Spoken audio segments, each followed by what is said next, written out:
Probando, probando.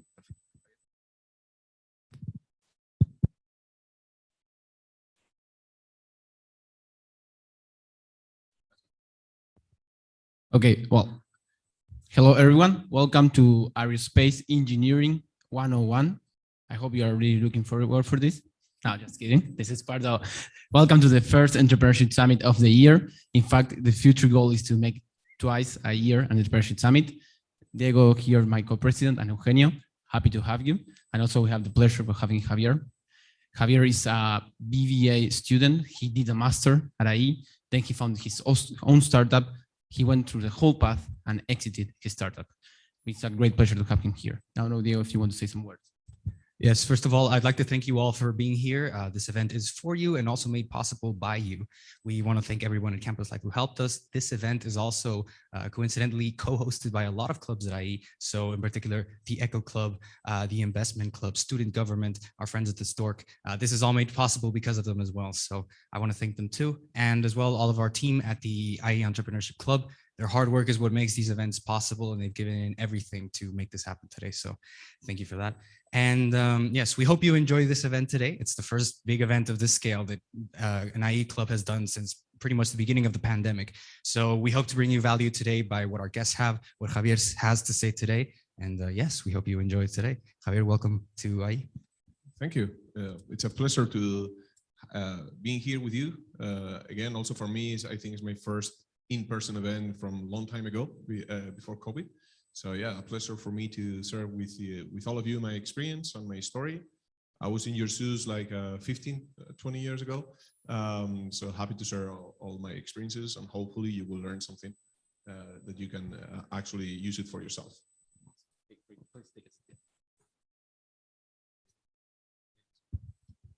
Well, to start with, many of you don't know or may don't know, but Javier had a company called Tiquetea. So please, Javier, could you tell us something about Tiquetea, how the idea emerged and what it was on its essence? Sure. Do you guys know Eventbrite.com? Eventbrite. Okay. So basically we were the local Eventbrite for Spain. And actually we were, spoiler, we were acquired by Eventbrite in 2018.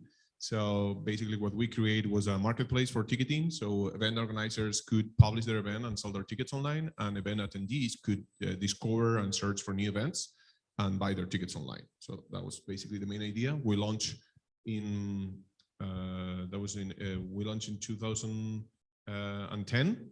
And yeah, exactly. I did my master's here during the 2009. And I launched the company at the beginning of 2010, and I sold it in 2018. So it's basically 8 years trip until I, the whole process.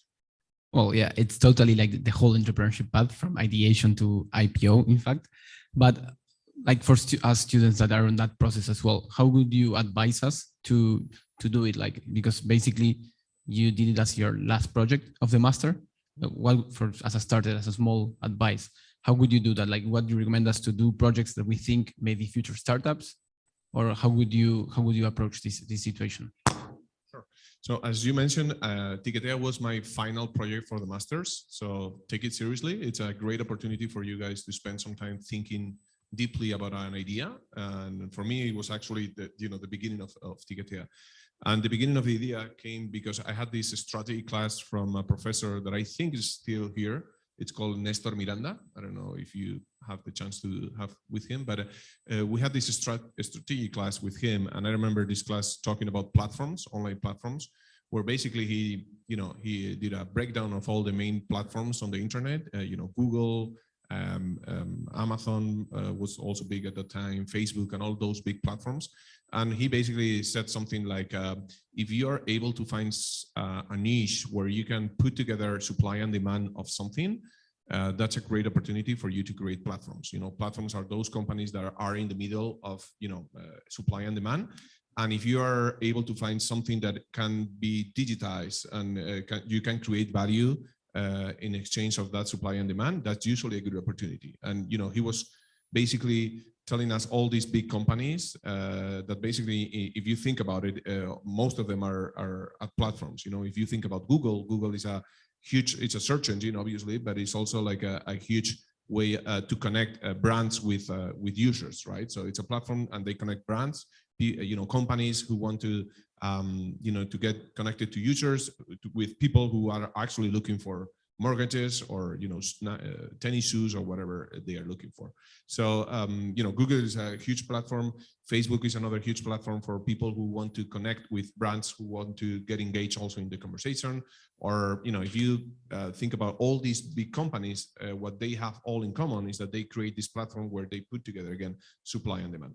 So that idea got struck into my head. So I was all the time thinking about, okay, I want to find somewhere where I can create a platform. I want to look for an industry that it still needs to be upgraded. And back at that time, and the masters, as I said, I was doing my masters in 2009. That was the beginning of Facebook becoming like really, really popular. So that was the beginning of Web 2.0. And I remember looking at different industries, and e-commerce was a big thing back at that time, but still was, it represented like below 1% of the whole economy, or 2%. So I remember I had another class. In the end, all these ideas come from, I get one idea from one class, another idea from another class, maybe another big idea from a conversation that I have with a classmate or something like that. And when you mix all those ideas and put it all together, that's when usually you can come with a good idea. So the first idea was looking for a platform that I think that's still relevant today. So if you still can find a market, an opportunity to create a platform or a marketplace, that's usually big businesses. Second idea that I remember, was really important for me was to monetize on the internet. Back at that time in 2010 was basically, there were like 3 main ways to monetize on the internet. Basically, you could create something for free and get subsidized or get revenues coming from advertisers. So that's the way media used to get money from, or that's the way social networks used to or are still monetizing their work. So that's basically creating a lot of free content. So you could get revenues coming from agencies, but from brands. But that's the way. In order to create a huge business, you need to create to do so, you need to create a huge audience. You need to be like a big media website or a big social network. So it's really difficult to get so many users. So you can create a big business based only on advertisement revenues. So so for me, that was like, okay, there's no way I do not want to create that kind of business. So the other 2 ways was whether you could sell something directly, you could, become an e-commerce and sell something directly, or you could be an intermediary between supply and demand of something, So that was my idea. Okay, I don't want to sell anything because I don't want to get with all the complexity of becoming an e-commerce with, the logistics, the shipping, and all the complexity related to an e-commerce. So I thought it was a much better idea to become a platform where you basically only put together supply and demand. And then also another book that just recently came out in 2009 was a famous book now called The Long Tail. Have you guys read it? From Chris Anderson? Anyone? The Long Tail? No? It's a must-read book. I usually tell on my class. But basically what the book says is that once you digitize if you're living in the physical world, usually the space, and you're a physical store, there are many scarce resources that you have, and you have to manage those scarce resources. So if you have, for example, like a store where you want to sell shoes, you will only sell the shoes that are the top selling shoes because you have a fixed amount of space where you can showcase your shoes, right? When you translate that world into the digital world, you don't have physical, you don't have physical limitations anymore. So you can promote on your website as many shoes as you want. So suddenly, when you put online many of the businesses, it evolves from being a top selling business where you can only sell, the top 20 selling, top selling of your products, where you can basically sell a lot of products, selling only a few amount of them. But when you aggregate all those unique selling products, the aggregate of all of that becomes a much bigger business. So that's, this long tail also kept to my head. And it was like when I was looking at the traditional ticketing companies, most of them were only focusing on the top selling events, the top selling concert, the top selling football match and all of that. And there was an opportunity for long tail events, small niche events like this one, where this event is for free, but there are many events like this that you need to pay like a fee for 10 euros or 20 euros.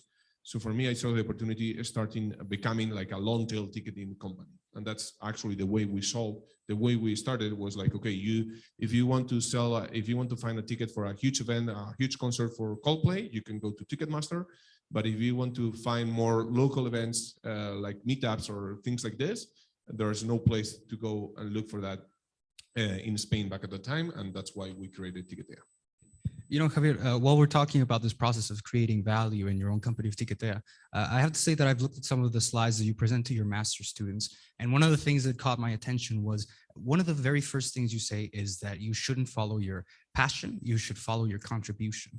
And you bring up this ancient philosophy of Ikigai, which some of you may be familiar with, about finding your purpose in life and how you fit into the world with that contribution. Could you briefly explain to us what Ikigai is and how you applied it in your own creation of Ticketea? Yeah, sure.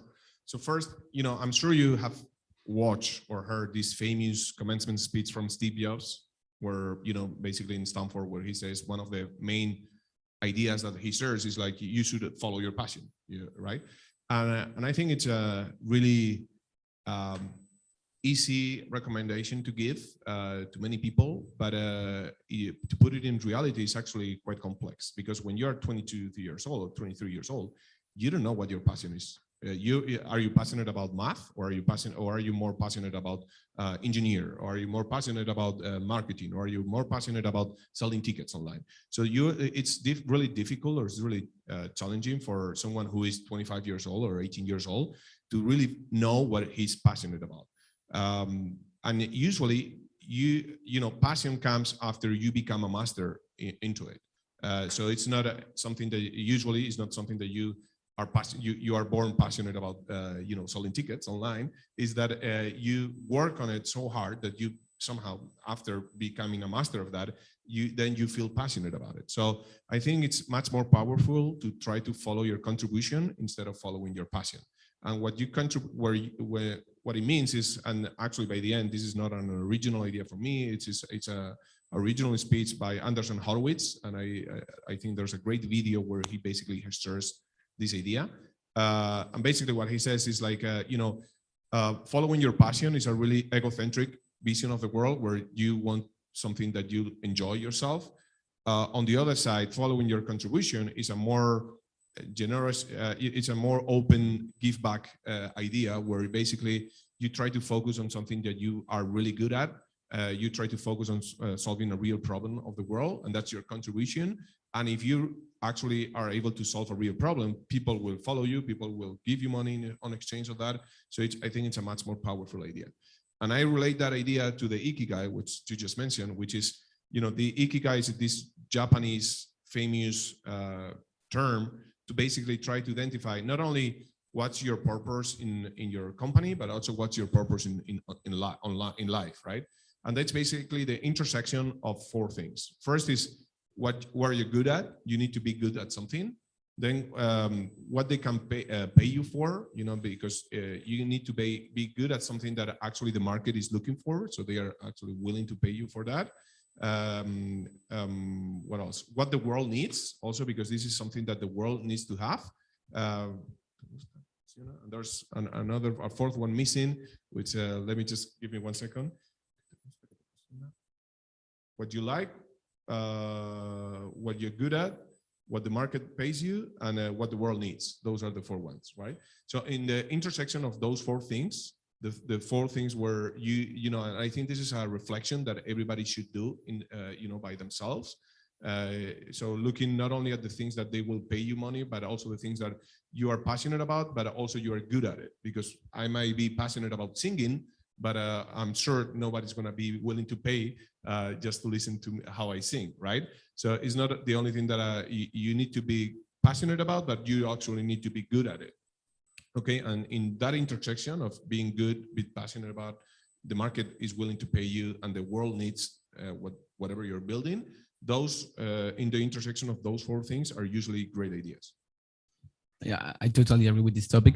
something interesting as well that you share and in the class, and I would like you to share as well, is the age or the right age to start your own company. And like on your case, it was after 7 years of consulting experience. What would you advise to students right now, as many of us here that don't have that experience in KPMG or top companies as well? Yeah. Well, I can share with you my experience, and I can share with you also the statistics, but then, every case is unique, okay? So in my case, I launched my own company when I was 28 years old, almost turning 29. So basically, as you said, I had 7 years of previous experience in my backpack, being a consultant, strategic consultant. And I think that experience was really helpful for me because it's really complex to do something when you haven't seen it firsthand. So it's way easier when you have done something to try to replicate it. So if you have previous experience working for big companies or big corporations that usually do a good job doing whatever they do, usually those learnings, you can try to replicate them in your startup. So being an entrepreneur or launching your own startup with no previous professional experience, I'm not saying it's going to be impossible for you to succeed, because there are many examples out there that actually were really successful. Mark Zuckerberg, probably one of the few, but I think those are more exceptions than the rule. When you look at actually the real numbers, the statistics, and they and they run the numbers, and they look not only at 1 or 2 or 3, but most of the successful companies, most of the successful entrepreneurs are usually somewhere between 35 and 45. So most of them, usually they have at least 10-year plus experience, and they can apply that experience into solving whatever they are working on. So the numbers, the statistics, what they say is that usually the risk of failure will be lower if you have at least, somewhere above 10 years of experience. That's what the numbers say. Then what I tell my students is like, okay, but that's the general statistics. Then it doesn't mean that you can be one of the exceptions. But that those are the general numbers. So it's done. You cannot say that nobody told you before, right? And then, but what I do say is that if I was 22 or 23 years old and I wanted to create my own company, one of the great things that you can do is actually try to work in one of those.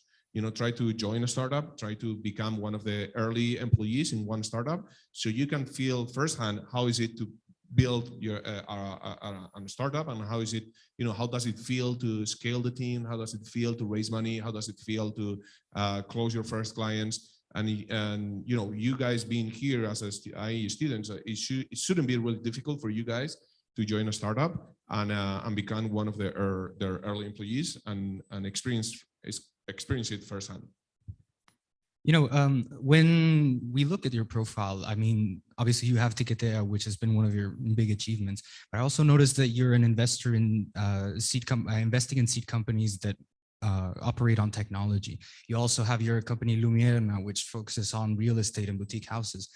I'm wondering, how do you put yourself in a position to be able to succeed in so many industries, like whether it was education, whether it was something you learned from someone else? And do you think it's a disadvantage to be spread thin between so many different industries? Well, I wouldn't say I'm being successful being a business angel. I'm just being a business angel for 2 years, so it's still to be decided if I will be successful or not. I did a few investments. So far, I already have one write-off, so 1-0, and we'll see. I have a couple promising ones that I have a lot of expectations, but we'll see. I think it's quite complex. And I think the skills that you need to become a successful entrepreneur are not the same skills that you need to become a successful investor. Skills are usually different. So I think obviously to being an entrepreneur, I think helps you have some skills to decide if this, when you're into, I think at the beginning, the most important thing is the team. And I think that if you have been an entrepreneur before, talking to the entrepreneur, you can feel if this guy has the skills and the attitude and the, and the willpower to actually succeed. And I think that's something that usually traditional investors who have not been an entrepreneur before, for them are more complex to identify or do that kind of recruiting. But apart from that, I think there are many things that have to go right in order to become a successful entrepreneur. And I can share with you one of my experiences. For example, when we raise funds from Seaya, which is probably now the most important VC fund in Spain. They are the ones that backed Cabify or Globo or Spot-a-Home, or Wellbox. So the three main unicorns in Spain were backed by Seaya, right? And we were actually the first investment that they did back in 2013. So as I remember when in 2014 or 15, a couple of years after they invested in me, I remember receiving a call from Juan Antonio, which is the founder of Cabify, telling me that he was raising funds and he just received a term sheet from Seaya, but he was doing his own due diligence with entrepreneurs. And he wanted to talk to me because I was I was one of their portfolio companies from Seaya. So he wanted to talk to me and to know how was the relationship with Seaya becoming a portfolio company. So I had lunch with him and he was explaining to me, the idea that he had with Cabify trying to compete against Uber. And I remember having the lunch with him and leaving, after that. And I was like, wow, this guy is crazy. Uber at that time, they were raising billions of dollars. And he wanted to compete against Uber from Spain. He was a really smart guy, Stanford MBA and all of that. He was really smart. But, one thing is being really smart. And another thing is competing against Uber, right? And I remember leaving that meeting lunch and saying, well, there's no way I would invest in this company because, even he's not going to make it for sure. And he became the biggest and the biggest unicorn in Spain. So what I'm trying to say here is like, it's really, I was in front of my face. I was lucky enough to sit down with the first unicorn in Spain, and I couldn't see it, right? Because I thought he was not going to be able to succeed. So it's really challenging to identify which companies are going to be the ones. I think it's quite easy to identify which ones are not, but to become a huge success, you have to be a great executor, but also timing is really good. You have to be really lucky as well. Look at the COVID pandemic, right? In my case, I sold my company in 2018. That's basically 1.5 years before COVID hit.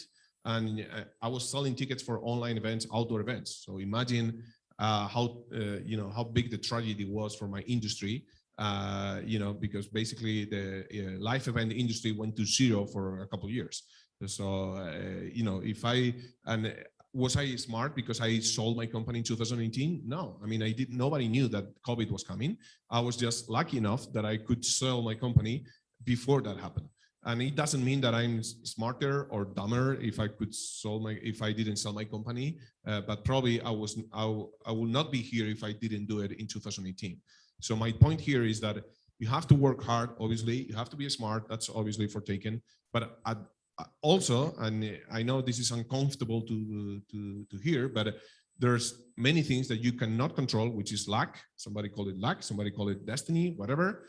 And that takes that's also important. And in my case, I was lucky enough that that I was at the right time at the right place.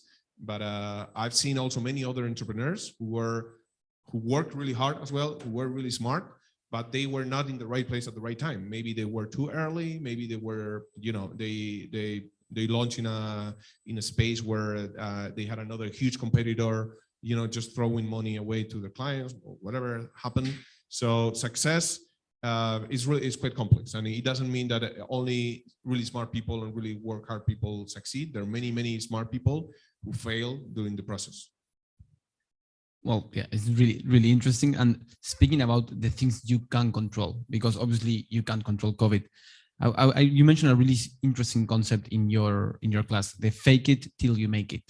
Can you explain what it involves, and also how did you use it in Ticketea? Yeah. So when you're thinking about an idea, usually before you launch your own company, you spend at least like 2, 3, 4 months thinking about it. So you think about it all the time. You do all this research. You think about all these competitors or all these ideas. So usually the product that it's in your head is like 10 times better than the first product that you launch at the beginning.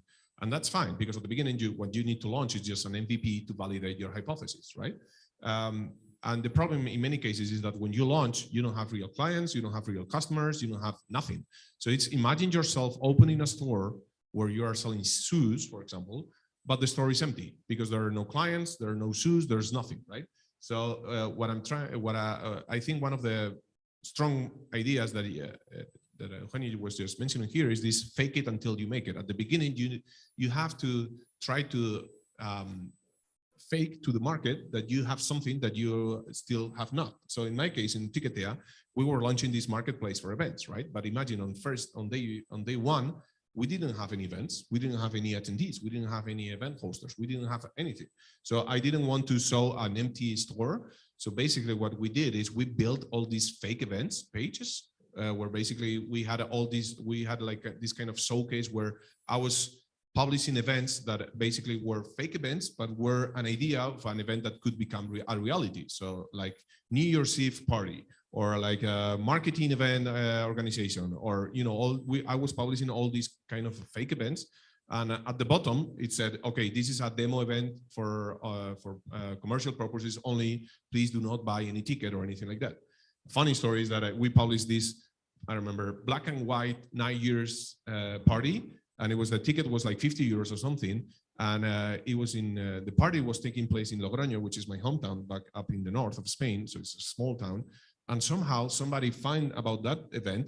And he sent me an email asking me about the details of the event, because he was actually considering about going to this party. And I was like, no, it's a fake party. So you don't have to buy anything or anything like that. But, in a way, you have to be creative to build this content at the beginning, even though the content it may be fake. So the idea is to show to your future clients how their website will be or how your product will be once you have your own customers and your real users and your real clients. Ladies and gentlemen, I'd like to say that now that we're 30 minutes into this talk, I'd like to open the floor a little bit for you. If any of you have any questions that you would like to ask Javier, please let us know and raise your hand and you can come over here. Otherwise, we'll continue with some of our own questions. So does anyone have anything they want to say or ask to Javier at this moment? On the count of one, on the count of two. Yeah, I'm just curious to know, you started the company in 2010 and sell it in 2018. In those 8 years, I'm sure it was a roller coaster of ups and downs. And I'm just curious to know if there was, some decisive moments where you had very challenging situations that you went through and continue going, because I think one of the challenges of being an entrepreneur is keeping, the pace and being focused on what you're doing and not get distracted and starting something else if it's not working. So I'm just curious to know how you kept going all these years and what helped you through it. Yeah, that's a good point that you mentioned. It's really many times it's counterintuitive, because when you listen about launching your own startup, one of the first advice that they tell you is like, you need to focus, you need to be perseverance, you need to focus, perseverance. But at the same time, they tell you that you need to watch out in terms that in many cases you need to pivot and you need to adapt and transform your company and pivot if you realize that your hypotheses are not the correct ones. So where is that balance between, okay, I need to be perseverant, but at the same time, I need to be flexible in order to pivot if the business is not working, right? So that's quite challenging to know. In my case, I experienced myself a few really tough moments and challenging moments where basically we were just running out of cash and not having enough money in the bank to pay salaries for the employees. And I couldn't pay my own salary for a few months. For just 2 months, because I think the most challenging part is at the beginning when you are no one and you are launching a company and you have only a PowerPoint and you need to convince someone, investors to trust you and give you money. And I remember I had one of the first conversations from my investors. I did a friends and families round, and after that I did like a business angel round. It was kind of a bridge round to be able to have money before launching my Series A. And this guy, he basically presented the pitch, the project, and he said, yes, I want to invest. I think it was like 100K or something like that. but for some reasons, I will invest in 1 month. And I was like, okay, I'll give you them, I can wait, no problem. But then that month happened, and I was calling him. He's like, hey, you said that you were going to invest 100K. I stopped fundraising because I was, relying on your money, but where is the money? And he's like, well, it will be good if I can wait a couple more months, because for me, I have some other issues that I need to wait. So I need to wait another 2 months. So, for me, that was quite an issue, because I was just planning on receiving that at 100K, and every month in a startup is like 1 year or 5 years in a normal company. So I had to wait, and I didn't want to tell him. He's like, well, if 2 months is fine, but if you ask me for another 2 months after that, I will probably not be able to pay salaries anymore. So 2 months is the latest that I can wait. So I was not able to tell him that. But happy for me, after those 2 months he paid, he invested in those 100K, so we had enough runway for the next round. So that was one of the challenging moments. Obviously, another challenging moment was raising our Series A. Another challenging moment was negotiating my the selling of the company, obviously, or negotiating the terms.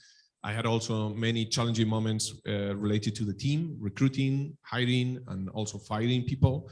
Probably one of the toughest moments was, have to let go someone who has been really useful or really productive at some point of the company, but suddenly you realize that this is not the right person that you need to have in your team to move forward, to go to the next phase, and have the conversation, basically fighting someone who was trusted you at the beginning, but then is not the right person for you in the future. It's quite challenging and uncomfortable, and probably those are some of the most difficult moments that I remember. So, well, thank you for sharing. Any other doubt or any other question you would like to make? Yes, for sure. Well, thank you so much for sharing your experience. You talk about the investment. Well, actually, I had 2 companies in Peru. I'm doing my MBA here, and I really want to know, like, how is the process to get investors here in Spain? Because one of the company I would like to, make it work here, and develop more ideas that I have. Like, how was your experience, like the process, the complete process when you had that idea when you began? Sure. So first, obviously, what you need to have is, if it's your case or not, is to put some of your own money, your savings, into the project. That's obviously source number 1. Source number 2 is like friends and family.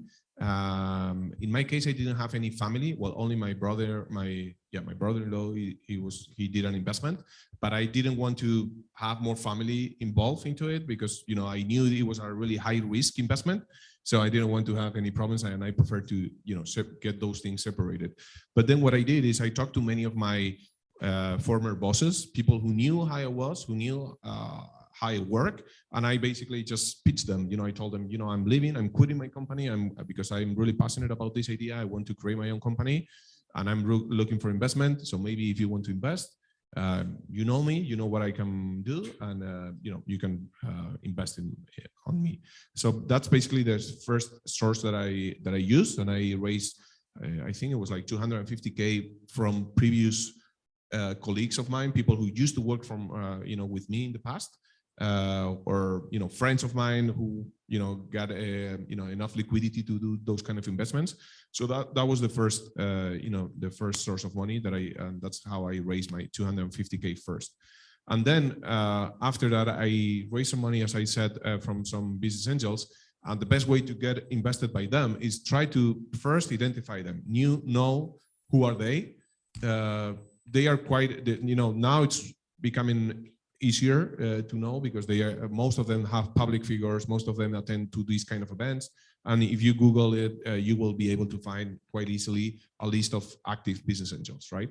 And but the key thing is, okay, how do you get investment from one of them? And the best source by far is to get an introduction by another entrepreneur who is already a portfolio company by himself. If one of the persons that I trust sends me an email saying, I've seen this company. I think they're doing a great job. They have a great team. I think you should spend 10 minutes talking to them. That's something that I for sure will spend some time on it. If I just see someone randomly and they pitch me the idea, probably it will be, the chances for me to invest, it will be much harder, right? So another thing that I will advise you to do is try to find the right investor for your own company, because there are many business angels and many investors who usually only focus on a specific industry or in a specific niche. There are investors, for example, that feel really comfortable investing in fintech, but they don't do any e-commerce stuff, or they don't do any gaming stuff. And if you're launching a SaaS company and you want to pitch someone who only invests on e-commerce, probably you will fail, right? So you need to do some homework before angel and try to identify who is the right match for you. And if you're launching a SaaS company, try to identify who are the most active business angels in SaaS, and try to get to know who are other entrepreneurs who already got invested by those guys, and try to get an introduction through these guys. Great. Just to make a question in the meantime, he was speaking about the frustration of being a daily entrepreneur. And I think that that's what most of us listen as well in a daily life of entrepreneurs. But I want to ask you the other feeling, like once you sign the contract of selling the company, how is the feeling of doing the proper exit? Okay. So in my case, I signed my selling contract 4 a.m. in the morning, because I was signing here in Madrid. The counterpart was in San Francisco, so because of the time difference, it was 5 in the morning. After a horrible month of due diligence and coming back and forth with lawyers, so it was kind of it was really challenging. And I remember that night, just going back and forth with the last version of the contract, lawyers just changing the last sentence of the contract so they could feel fine. And by the end, we did a signing and then a closing and we did the first signing was, you sign the contract and then usually you do the signing and closing at the same time. But for some complex deals like this one, you can separate the signing from the closing. So you have like a signing, you sign the terms where you basically say that I will be willing to sell my company for this amount of money with all these clauses. But then you have like a closing conditions that you need to solve before the closing. And usually they give you like 1 month or something like that to do those things before you close, and basically you get the money, right? So for me, but the main step, that usually when you do the signing, the closing is like 95% of the times they also do the closing. So, the big deal was to do the signing itself. So in my case, as I was mentioning, I signed this contract 4 a.m. in the morning, and one of the closing conditions was that I had to let go 2 employees, because they also had a team in Barcelona, and I had to let go 2 employees basically next morning. So I remember going back home after selling your company after 8 years of work, going back at the time I was riding a motorcycle, and I remember riding my motorcycle.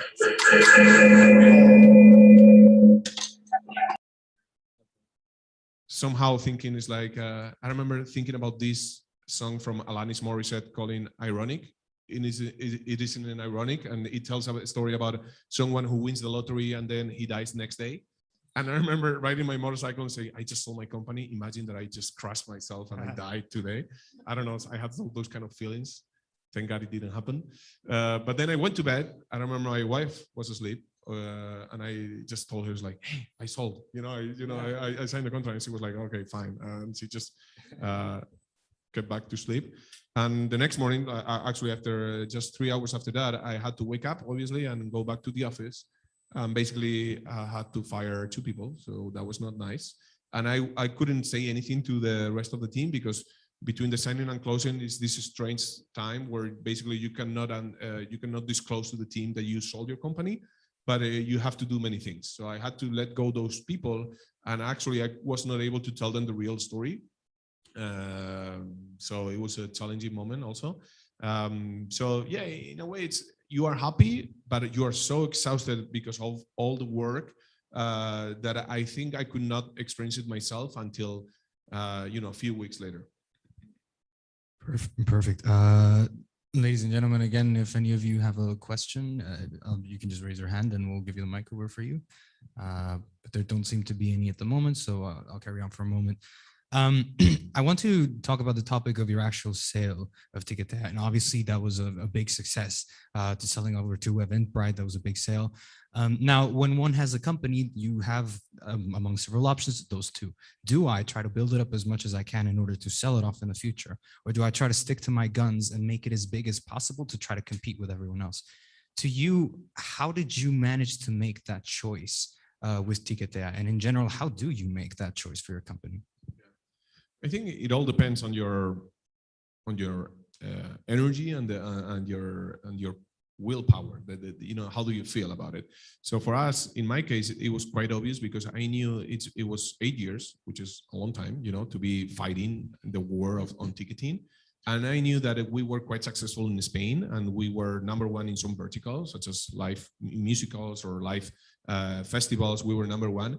But we knew also that to be able to win, you know, Spain was a small market compared to the rest of the world. We tried to go internationally, but we failed miserably. So I knew that if I wanted to win the war on ticketing, I had to join a bigger force.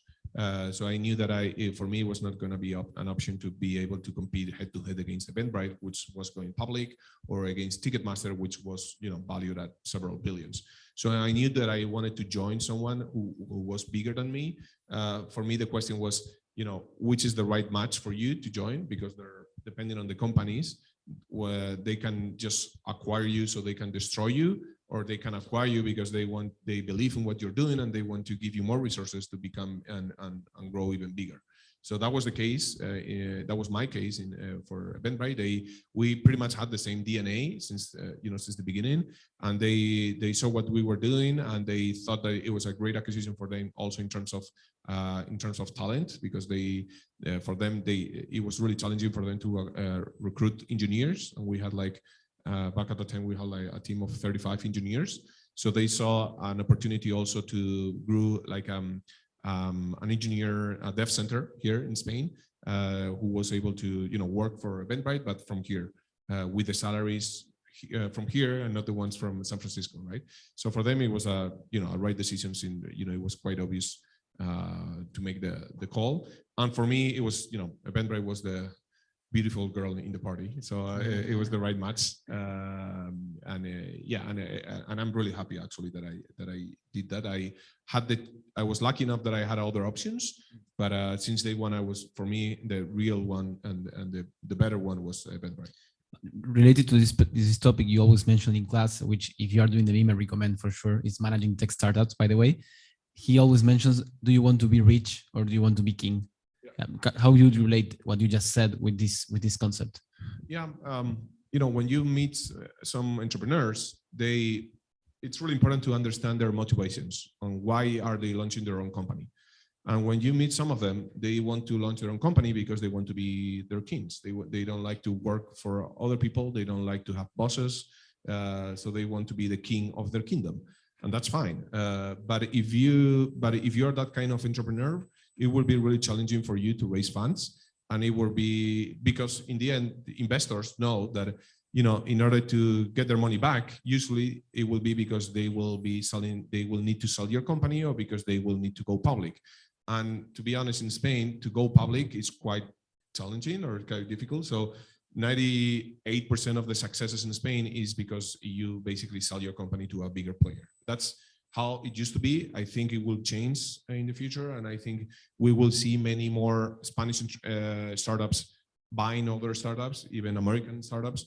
But the situation in 2018, it was like basically whether you are sold or that's no other way to give back the money to your investors. So this question of do you want to be king or do you want to be rich is that in order to become a richer person, in many cases you will have to attract top talent. So the only way to attract top talent if you make them feel like they are owners, and the only way they feel they are owners is because they have some skin in the game, and the only way to do that is because you give them options, you give them stock options, phantom stock, whatever you can give them. So you need to be generous with the top talent, and also in some cases you need to raise funds, and investors will give you money, but in exchange of equity. So you need to be generous in order to, have that money to help you become a much bigger company. So in the future, you will be able to, become rich because you either sell your company or because you are profitable and you can distribute your dividends. Sorry, is there anyone in the audience that wants to make a last one, or should we go? Well, I really like this question, but it's a bit more emotional. So if you are looking for a money question, I'm not going to make it. What would you tell 20-year-old Javier if you could have a coffee chat with him? I will tell that probably when I was 20 years old, I was not thinking about launching my own startup or my own company. So I will try to look for the job where you can learn the most and try to get surrounded with the people where you can learn the most. And if you want to start your own company, the best way to do it is hang out with people who are already doing it. Hang out with people, if you want to run a marathon, become friends with people who runs marathons. If you want to quit smoking, hang out with people who doesn't smoke. So the best way to do something is actually get surrounded by people who are already doing it. So what I would say my 20-year-old Javier is get surrounded by people who are smarter than you are, who have the same vision about life that you are, and that it doesn't mean that everybody has to be an entrepreneur. I was an entrepreneur somehow because things got aligned, and I was back at the time, but I'm sure that I could have another life where I was not an entrepreneur. I remember, that's another story, when I was finishing the IE, and I was thinking about launching Tiquetea. Back at the time also I did a process with Google, and in 2010 in 2009, getting in Google in Europe was quite challenging. There was only one office in London back at that time, and it was quite challenging to get to start working at Google. And I remember I got to the final process, and they fly me to London. So I was in London doing these final interviews, and there was only two guys, one from Italy and myself, for one position, right? Obviously, I was not the one who got the job offer, and that's why I created Tiquetea, right? But probably if Google had offered me the position, probably I will have not started Tiquetea. So that's why I also say that luck is important, because which was bad luck at the time, it became good luck because I was able to start my own company. So coming back to your question, is try to have as many options as open as possible. Try to get surrounded with people with positive energy, with optimism people. Run away from pessimistic people. They are toxic. You don't want to hang around with them, and learn as much as possible.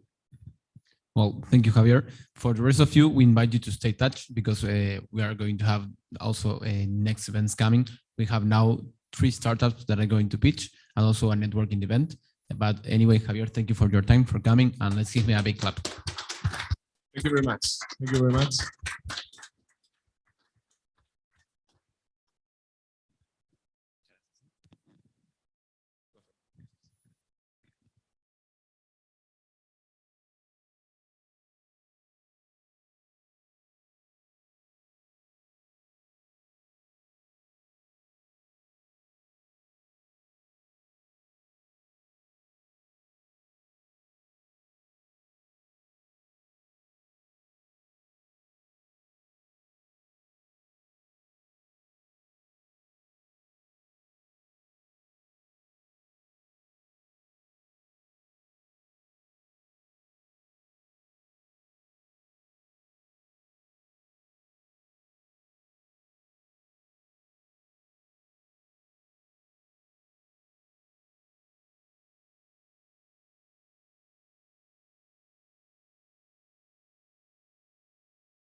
No problem.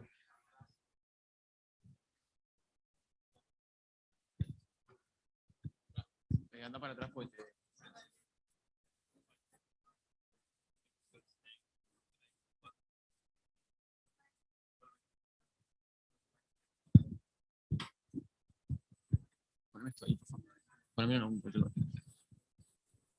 Well, hello, everyone. We are back again on track. I hope you enjoyed the break. I know it's quite cool to be able to network around, but now it's the next event of the whole summit, which is a 2-day event. It's really cool, and we have great things planned. So I really recommend you to stay put for the whole days. We are going to close with Venture Network, in fact, which is a great initiative that's been happening for more than 2 months already. Now, the plan of this next event is to have 3 startups pitching here at IE. So they are IE alumni, and they already been in Venture Day, 2 of them. Then one is an alumni, I think it's 2 or 3 years ago as well. And several of them are looking for investors at the moment.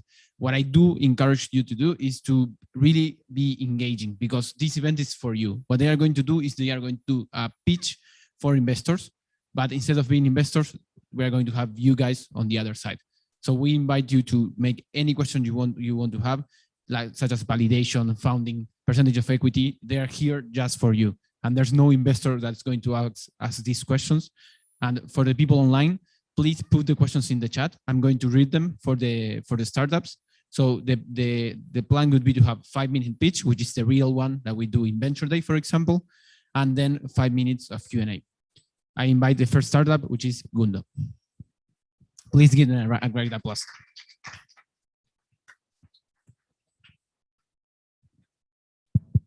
Okay. So let me share with you a personal story.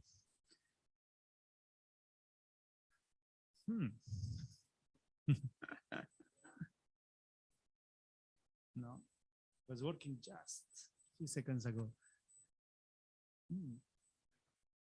Yes.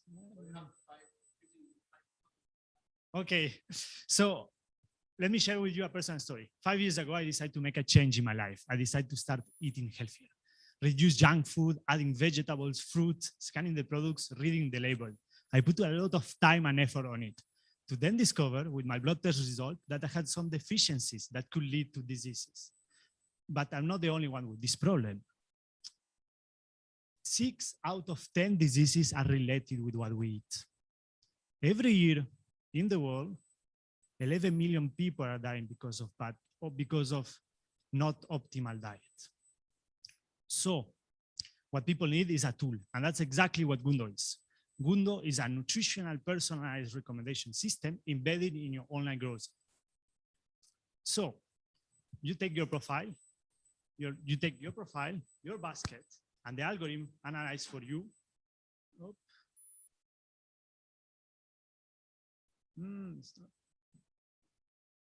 Okay, you take your profile, your basket, and the algorithm analyzes for you your cart, your micro and macronutrients, and make sure that you don't have any deficiency. It suggests you recommendations and tips how to improve your healthy habits. So we developed 2 prototypes of our solution, and we're launching next month our app.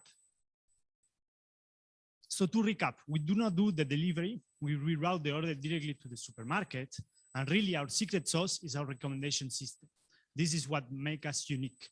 And unique is the right word, because yes, there are some applications that consolidate supermarket in one place. And yes, there are other applications that give you nutritional recommendation, but none of them for your entire cart in a holistic way, embedded in your online grocery experience. We are unique. We are starting launching our solution in Spain, which will represent a 1.5 billion euro market, and then expanding throughout Europe, LATAM, and the US. This market is expected to grow between 50 to 20%.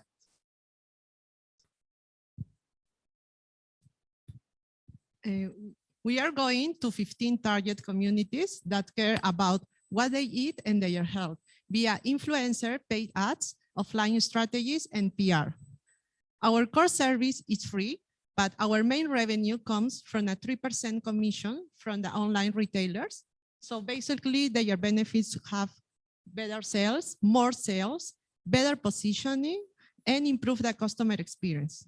We then plan on having a €5 per month premium version with advanced features, also a commission from the brands of the products we will recommend, and finally, monetize the data.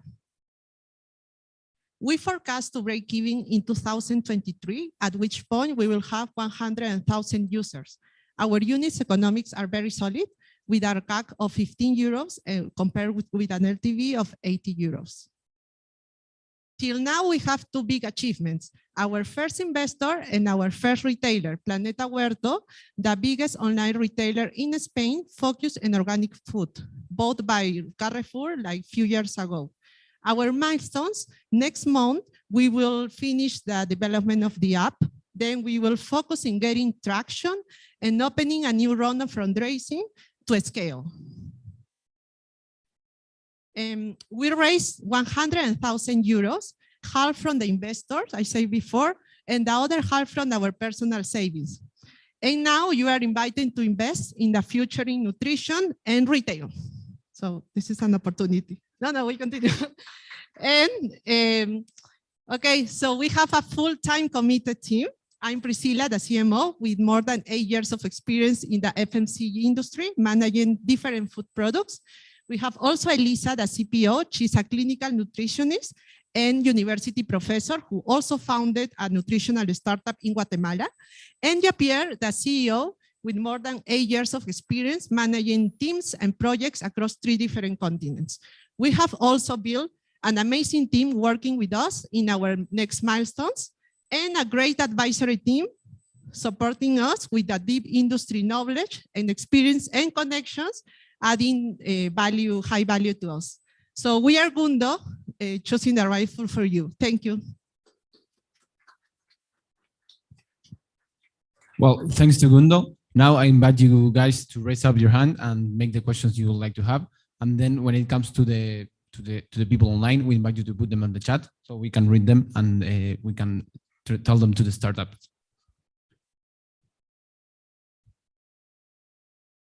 Yes. Yeah. So I read earlier in before you started that this is like Grammarly for your food cart. And I'm just curious to know, how are you planning on implementing yourself in the big online e-commerce stores? Because my guess would be that instead of giving that commission to an external platform, they might rather do that themselves, the recommendation. So just on regards to the risks, if you have contemplated how you're going to partner with them. Okay, thank you for the question. So regarding the retailers, so the question is, how are we going to integrate them? So we are not integrating to their solution, they're integrating to our solution through APIs. We already have one retailer, so validating our solution. Why they will not copy us? Maybe that's the question. So it brings with conflict of interest for them, you know, because we'll be recommending products that are healthy and not necessarily they're interested in selling only good products, you know, like Coke and other products. So, so that's from one side. Then yes, and then we are working with yes. And we attract new customers. For them, the cost of acquisition is almost 8% of their sales, and they will pay to us like 3%. So we are attracting new people, new target people with some specific needs that they will not attract. So that's a win-win for us. Mm-hmm. Thank you. Great. Any other question that you would like to make to Gundo? Please. Primero, felicidades, Priscila. Soy peruano también. Now my question. You said that you are gonna integrate the all marketplaces or retailers to your platform. How about the physical stores? I like to go to buy myself to the grocery store and find what I want to eat. How about that? So for now, we are only focusing online grocery. So we are not contemplating in our version currently to integrate physical channels. But we are thinking that maybe after we can scan also the vouchers and with some technology. And yeah, but for now, only the online because it's a trend. It's a big trend now. That's great. Any other question you would like to make? How does the personalization work for non-premium users who aren't taking blood tests to see what vitamin deficiencies they may or may not have? Okay, so for now, in terms of personalization, what we do, we have segmented in 15 different communities. So for example, pregnant women, vegan, vegetarian, someone suffering from diabetes. So depending on the profile, plus your age, plus your how tall you are, your weight, so different parameters that you are submitting, so it's a form. We are personalizing, the algorithm is taking into consideration that data to then personalize the recommendations. In the second, like our idea is like next year working in being able to interpret your blood test, gut test, to be able to give extra personalization and recommendation to our algorithm. Just one last question for Gundo. I would like you to share, if you want or if you could, equity-wise. Like you already raised 50K and then you're going for 500K. How do you split equity? How does it work if you want to share? Okay, so we are two co-founders starting by that point. Then from that point, we add a new investor. So it's a new, like sharing equity with him. I don't know if your question is regarding percentage or regarding investors, like not between your own team, but to investors. Like if you know that most likely you're going to have Series A or Series B as well later on. Mm-hmm. So for example, how much equity would you give in this first round? So we know like for the next round, it will be between 15 and 20% for 500. Great. Well, let's give another applause to Gundo and thank you for coming.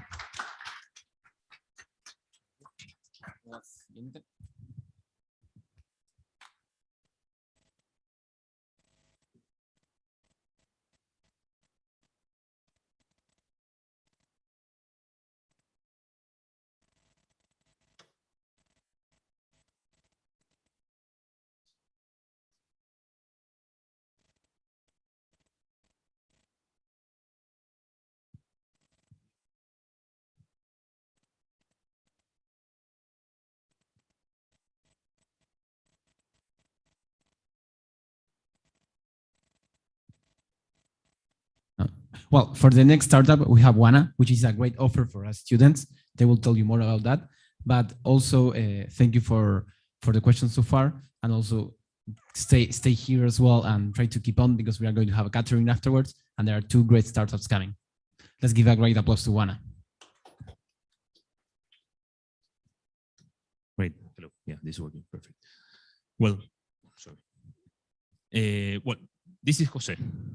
Jose is a typical millennial, like any of you, who every weekend thinks that he will cook his lunches for the rest of the week. As you can imagine, of course, he has more entertaining plans, right, to do on a weekend than cooking. So he ends up buying his lunches every day from local restaurants, spending at least 10 euros per day, right? That means that he spends at least 50 euros per week, or it's the same as saying he spends at least 200 euros per month. That may sound familiar for many of you. So what we thought is, what if we can help Jose save at least 40% in his lunches while ordering from his favorite restaurants and saving some precious time during lunchtime, right? That's how we came up with Wana. Wana is a food ordering app that offers monthly subscriptions for our users to get their daily lunches from nearby restaurants for 6 euros. The idea is that with Wana, you save money, you save time, and you save your diet. So Wana offers 2 starter plans of 4 and 8 meals per month. And then once our users love Wana and they want to consume it every day, they can upgrade to a 12 or 20 meals per month plan. So how does Wana work, right? So first, as I mentioned, you get your plan of 4 or 8 meals per month. Then every day you enter to our app and you see the options that our partner restaurants offers. They usually offer 1 dish per restaurant, but some of them they offer 2 or 3. Then you have to order your lunch before 11 a.m. and you have to choose a pickup time between 1 and 3 p.m. At that selected time, you just go to a restaurant, you show your confirmation in your app, and you skip the line at pickup, right? And then, of course, you go and enjoy your Wana meal with your friends at university. So our business model is inspired by Millpal. Millpal is a company that was founded in the US in 2015 by Mary Biggins, who was the co-founder of ClassPass. So Millpal, they already raised $35 million in funding in different series, and they operate already in 15 cities in the US, in the UK, Singapore, and Australia. So we think that the timing is now perfect to launch and operate Wana in Spain. Why? First, because due to the pandemic, the online food ordering space in Spain grew significantly. Right? People are using delivery apps, ordering app, and all that. Then also due to the recession, people are looking to decrease their expenditure. So they're looking for low cost options. And last but not least, the restaurant industry was super affected by the pandemic. So the restaurants who survive are looking for new sources of revenue. So the opportunity for Wana is huge, right? We are aiming 3 booming markets, starting with Spain, then expanding to the European Union, and finally we'll expand to LATAM. So you remember Jose, right? That I showed at the beginning of the presentation. He's the clear example of our target user, right? Jose is between 20 and 35 years old. He's a young worker student. He lives in a big city, and he's already a frequent user of apps and subscription models. Right? So Wana differentiates from its competitors because it offers a low cost, high quality, and fresh option. And also it helps you save some precious time during lunchtime.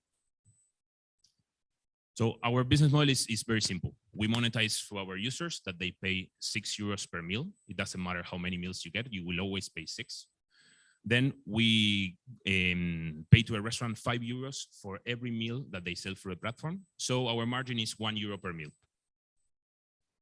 Well, in our team, we are 4 of us. Well, we have plenty of experience both in the restaurant industry and in the startup ecosystem. I was a restaurant franchisee myself for 3 years in LATAM before coming here.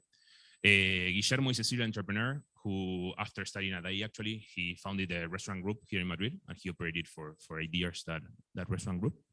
Then Florencia brings all her experience in product management and marketing. And finally, Mikael is our tech consultant. So he runs a software development company out of Spain and Morocco, and he's the one helping us with the tech side. So far, we ran an MVP during June, July, and last week we relaunched our app. So now our app is live, you can all access it. So during this month and 1 week of operations, we already have 16 users. We're operating with 6 restaurants, and we already delivered 76 meals to our users. Besides all these figures, what we want to highlight that we think is super important is our user satisfaction and our restaurant satisfaction. 92% of the users who try Wana, they said that they will continue using the app because they find a lot of value in it. And from the restaurant side, 100% of the restaurants find Wana as an incredible way to generate new revenue. So what is now coming for Wana? As I mentioned, we launched this year. Next year is our expansion phase. We'll go to the big cities in Spain. Then 2023, the idea is to expand to the European Union, and finally 2024 to LATAM. So until now, we are 100% bootstrapping, but now what we want is to raise some capital to expand our business here in Madrid and in other cities in Spain. So we are looking for 150,000 euros that will be mainly invested in tech development to develop a new app, new version of the app, restaurant acquisition, and marketing and sales. So, well, that's a bit about Wana. And finally, if you can scan the QR code, you will enter to our app. And if you use the code Wana IE, when you buy your 4 meals plan, you get 1 additional meal for free. Thank you very much.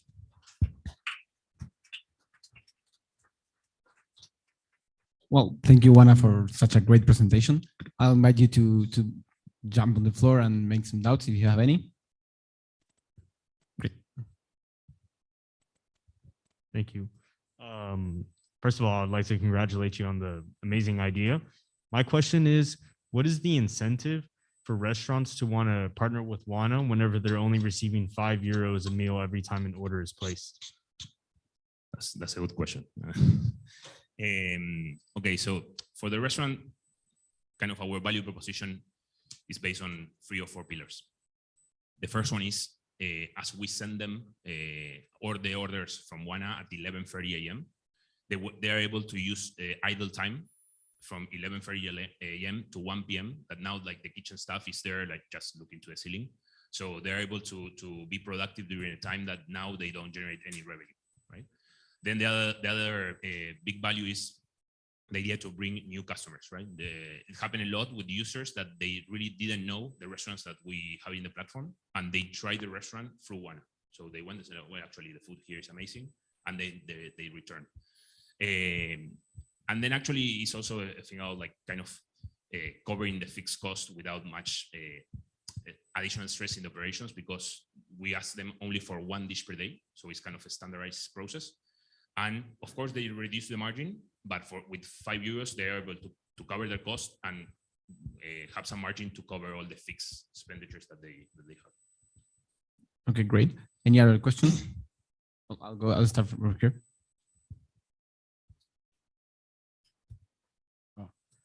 Thank you for the brilliant presentation. My question is more on the user side, right? So, I mean, a huge part is you are guaranteeing the restaurants that they will get orders and people will be able to collect them. But I picked up that you said that as a user, one has to go in every morning to confirm their order, right?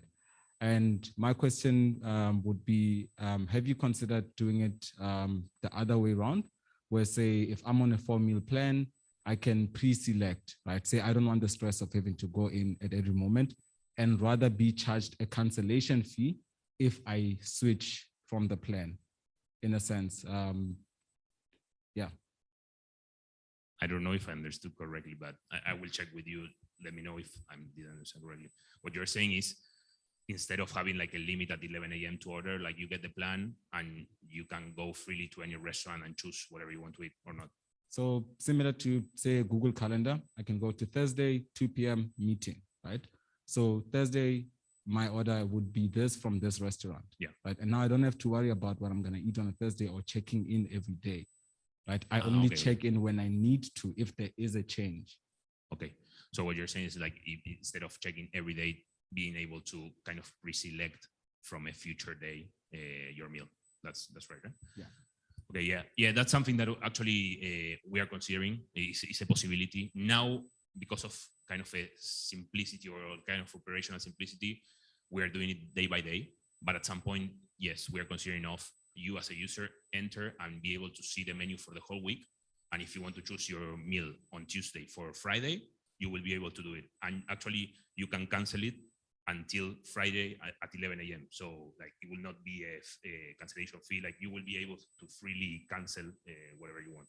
But now it's kind of a daily check that you have to do. Thank you. Great. Okay, I'll take the question here. Hi.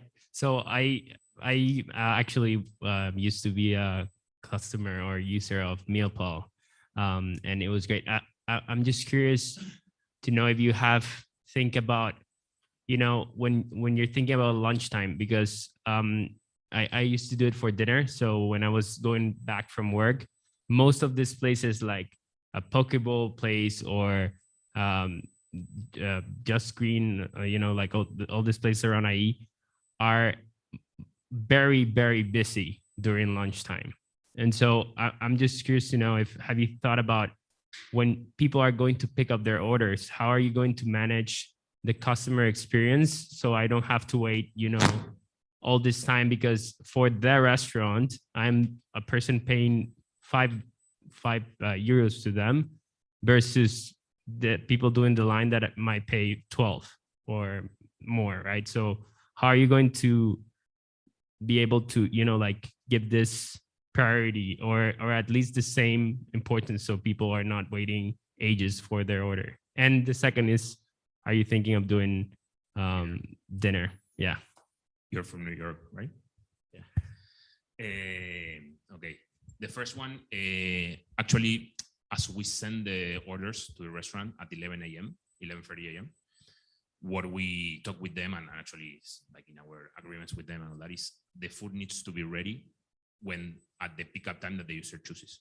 because they already have the order from 11 a.m. So they cannot say like, no, like I just got the order, or someone is in the line ordering and I have to prepare it. No, the idea is for them to work with some kind of predictability, right? So on that side, until now, we didn't have any issues with the pickup. Actually, usually all the restaurants, they have the order ready when the user is there, or it's, let's say that the dish demands that they have to, I don't know, be like super hot when you arrive. They have everything ready and you will wait 2 minutes just to get it. But yeah, it might be a challenge with, I don't know, on screens, for example, that they have a lot of people at lunch. Maybe if we strike a deal with them, we'll have to see how to do like a priority line or something like that. Yeah. And dinner, yes, actually, we already negotiated with all the restaurants to offer dinner.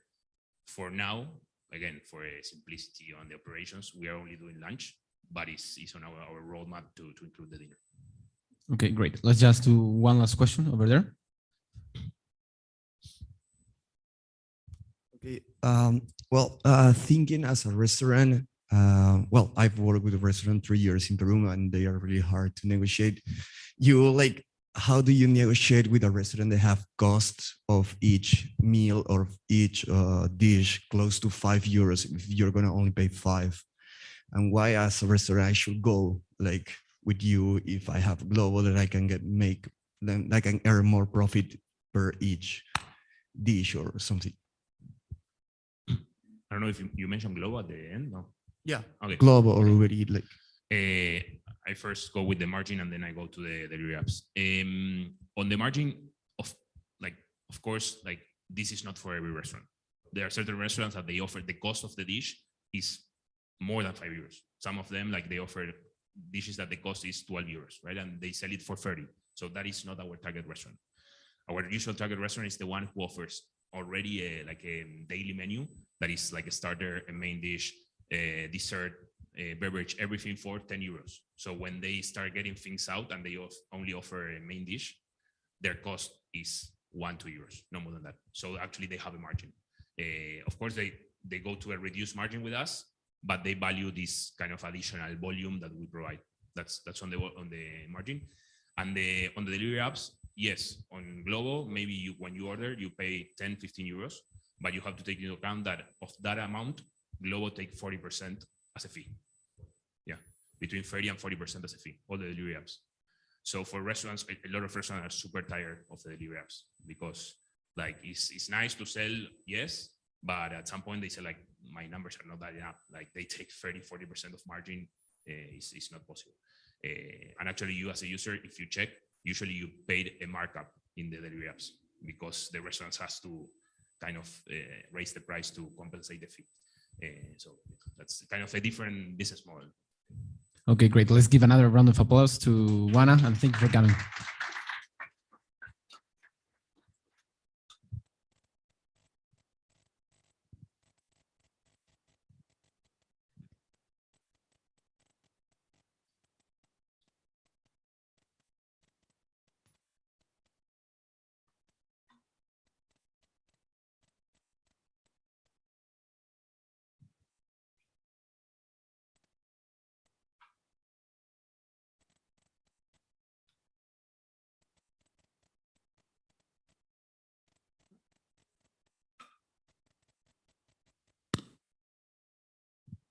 Well, for the next startup, the one we have, it's called Blink, and it's super cool. She just came from Barcelona for this event, and here we have Sabina, who will tell you way more about it. But keep this engagement, keep the questions. I really love them, and thank you all for coming. But stay here because obviously we have the catering afterwards. Thank you. It's been a long time. Since I've been in IE, and it's super strange to speak with a microphone. It's been Zoom for the past 2 years. Thank you for being here. And yeah, my first question is, how many of you have used dating apps? Which one? Okay, perfect. Okay, and a lot. And how many? Yeah, girls as well. And how many of you have faced the situation when you go on a date and you see that the person is not the same as on the app, and probably doesn't look the same way, gained 5 kilograms, or maybe bald, and it just doesn't work. And We have faced that there are a lot of problems with that, and especially when it comes to actually getting a date. So you chat a lot, you match a lot, but then you don't really meet a lot of people on the dating apps. And for example, on Tinder, it takes 3,000 swipes to get a date. Then when you actually meet someone, you are very disappointed because there is no chemistry, or the person doesn't look the same way, or it's stated that he's entrepreneur, but when you go on a date, he's actually an Uber driver, which is completely fine, but then you're a bit disappointed. And of course, when you're a woman, you also face a lot of abusive messages and invitations to meet at home, Netflix and chill offer, which is like completely unsafe. Taking into the consideration all this experience that I had by myself with all dating apps while living in Madrid and studying at IE, I came up with an idea of developing an app that allows to connect when you're at some place. So Blink allows to match with people who are in the same venue at the same moment. And it can be a bar, restaurant, a gym, university. This way we kind of create the new experience. So you're actually meeting people who are there at the same moment. You are meeting people who are real, and you can assess and validate the connection instantly. We have launched in Barcelona, and we already have approximately 1,000 users. The app has already 5-star on the App Store, and we had very great feedback from people, because actually that's the pain points that they have been experiencing with other dating apps. So these are just testimonials, and we started with 30 bars and restaurants in Barcelona. These are our partners. That's where the app was activated, and that's where we also acquired our first users, and everything was mainly done in a very scrappy way. We were just walking bar by bar and acquiring users and making them try the app and actually get the matches at the place. And then we had separate events where we also allowed people to try the app, and there is gamification feature. So when you match, you can play the game and get to know the person upfront before approaching them in real life. And that's where you can actually know if you're compatible or not. And then we activated public universities, because that allowed us to lower down our CPA. And what happened is we actually like branded some trays in the cafeteria, which allowed us to acquire users basically at very cheap price. To print those is like 20 euros. You print like about 30 or 40 pieces, and posters as well. So this is our first metrics. We managed to get, as I said, 30 partnerships plus 290% check-in rate increase when we had special offers with some partners. We have approximately 39% of female users, which is higher than any average dating app, including Bumble.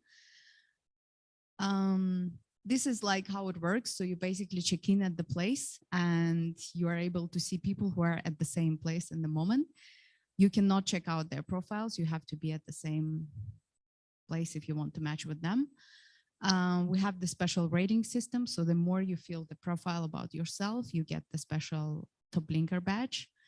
And we have the gaming. So when you match, you can play the game and get to know the person. The game is designed in 2 ways. You can answer questions about the personality, and you can also have some questions related to the places. And for venues, we have the special offer. Well, I think I missed that. Yeah, it doesn't go back. For venues, we have the special offer. They can place ads on the app, that just like on Tinder and Bumble. I don't know how if I, okay, perfect. Wait, yeah, okay. And this is like a very targeted advertising for them at a very low cost and with no ad clutter, basically. So we have activated coffee shops, restaurants, hotels, and workspaces. Market is huge. It's about to reach 8.4 billion by 2024. And right now we're in Spain, but we're planning to expand to other European cities. And the main market target is, of course, US, because that's the biggest market potential for dating apps. Business model, it's basically a subscription fee. Once we get enough users, we're planning to charge for premium, and it's based in two. It comes with two ways. You can pay monthly fee, or you can pay as you go. So you can select weekdays or weekends and pay on daily basis. And depending on the time or depending on the day, you are paying the certain price. And of course, advertising from venues and partners. We also plan to leverage a lot of data that we will plan to provide additionally to the partners so that they can create loyalty programs. So yeah, this is our ambition in terms of the user growth. And our, so we have already launched our MVP in 2021 with 30 venues in Barcelona. That's achieved. Now we plan to go to a big city, preferably it would be US, New York, and we want to acquire 40,000 and 50, between 40 to 50,000 first users. And in 2023, we plan to launch another city and then expand in 2024. It's done. Okay. So the main user acquisition strategy is what we have already tried, venue by venue. So we're leveraging our venues to drive first traffic. Digital ads, of course, comes later because in the beginning, for us, it's essential that users are actually engaging with an app more than downloads because that's how we know all the metrics related to stickiness of the app and how they integrate, what features they like the most and so on. Ambassador program at the university is something that works well for us as well, and venue event sponsorships. Yeah, what's different between us and all other apps? It's basically we're of real dating experience and it's based on the location. So you're more likely to match with someone that has the same lifestyle and preferences as you because you like to go to certain places, and we provide the gaming experience. This is our team. So we have the chief designer officer from Uber who developed the design of the app. We have CTO who worked for big company in India as well, and he's specialized in AI, which will be our future integration in the app related to the matching algorithm. We have Alejandro, who is our CTO, and he's also an IA alumni, our first angel and advisors on the board. And I will be happy to answer a question. So the app is live and IE is on the app. If you would like to give it a try, go ahead. And yeah, and I hope you can match with someone that you like in the cafeteria. Close to bleeding. Thank you for coming. Well, really cool startup, by the way. I think I should check it as well. Anyone that wants to start with the questions? Okay, great. Thank you for the presentation. So my question is more towards the partnerships with the different bars and places. So to give you a bit of a background, like I've used like dating apps before. I've never paid for one because I mean, it's a dating app. If you match with someone, chances are after that, you probably want to delete the app. And for someone like me who's like trying it out, not sure if it's gonna work or not, I wouldn't want to commit to a monthly subscription if I feel like maybe my chances might be higher of matching sooner or maybe lower, right? And what I think I'd like to ask is if you've considered the possibility of the partnership with the bars being one that removes the cost from the consumer. Say, for instance, I'm going to Marietta on a Wednesday. There's a Blink voucher, right? To say in your ticket, you get a drink and a Blink voucher. Then you just put it in the app and now you have access to see people like around. So, yeah.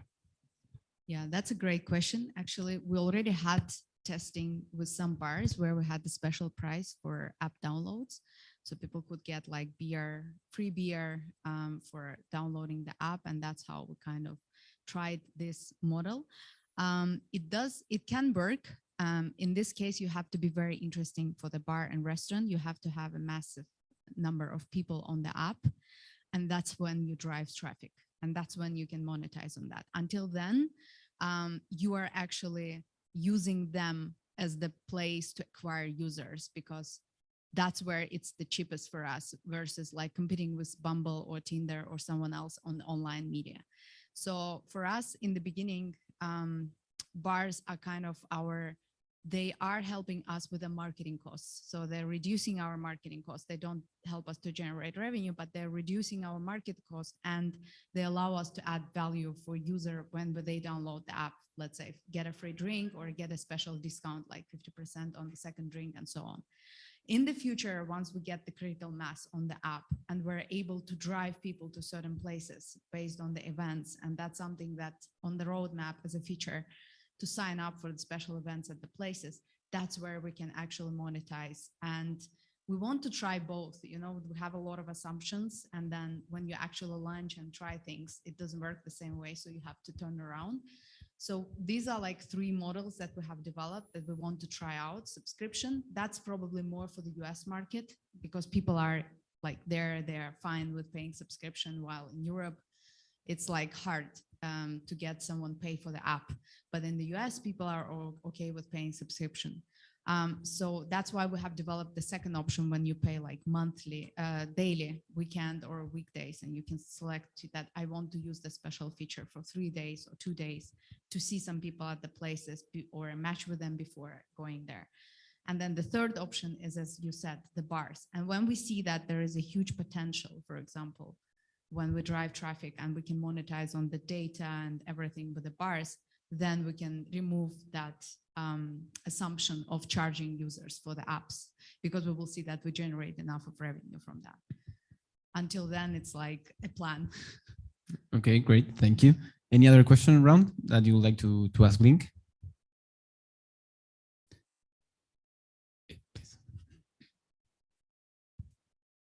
Well, first of all, thanks a lot for introducing us to Blink. I think I'm definitely going to download it. But the main question that I actually have for you is regarding the business model itself. I don't want to be a pessimist over there, but I feel like at the same time, it can be a bit harsh, because if you do have a match and then you get to see the same person every single day, or like anytime you go to the gym, for instance, and in the end, like about the issue of harassment, more or less, because you'll get to see this person, and I don't know if he or she's being, I don't know, a bit too much, like too insistent. For instance, with like Bumble or Tinder or any other dating app, basically you just like block them or whatever. But here, like, you get to see them because it's a place that you go like to on a regular basis. So I mean, have you thought about any issue regarding that, or? So when it comes, that's a great question. And I've faced it a lot before, even like when developing the idea. So on the app, you have the possibility to block the person just as on any other normal app and report, etc. When it comes to real life, like we cannot control really what's happening there. It can happen with the app and without the app. Like you like someone, you go to the same place. And if someone like really likes you, they can keep on approaching you even if you say no. So there, what we will try to do is, for example, on one of the things that we have on the roadmap, but that was mainly designed for women. I didn't know that men can experience that, but maybe the case. It's like a safety button. So if you go somewhere and there is a harassment happening or something bad happening, you will be connected with WhatsApp numbers of your friends, and you can send them the message, because we know where you are exactly. You are at this gym or you are at this restaurant. That message is sent automatically that your friend at this place needs the help, call them or send them the message. That's how we can kind of help to prevent or do something with that situation. Rather than that, it can happen in real life as well. And yeah, there are things that probably more about talking to users, like if that happens, press that button. If that happens, like if that happens in the bar or restaurant, like go to the owner, for example, of the restaurant.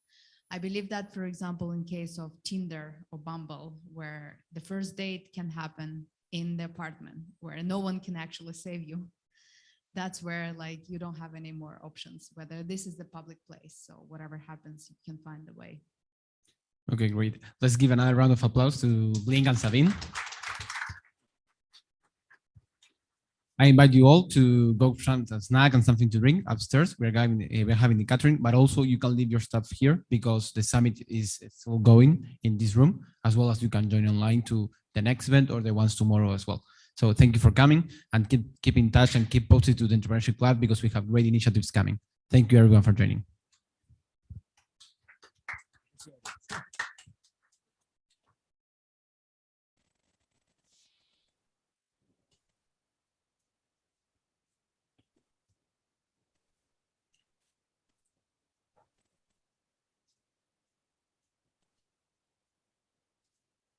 Hello. Hi, Ashish. How are you? Hi. Hi, good evening, everyone. I'm good. How are you? Good. Good to finally be able to speak to you. Our event starts at 5, so we'll wait a couple of minutes. I see Joe is already here. Hi, We'll Joe. wait. How are you?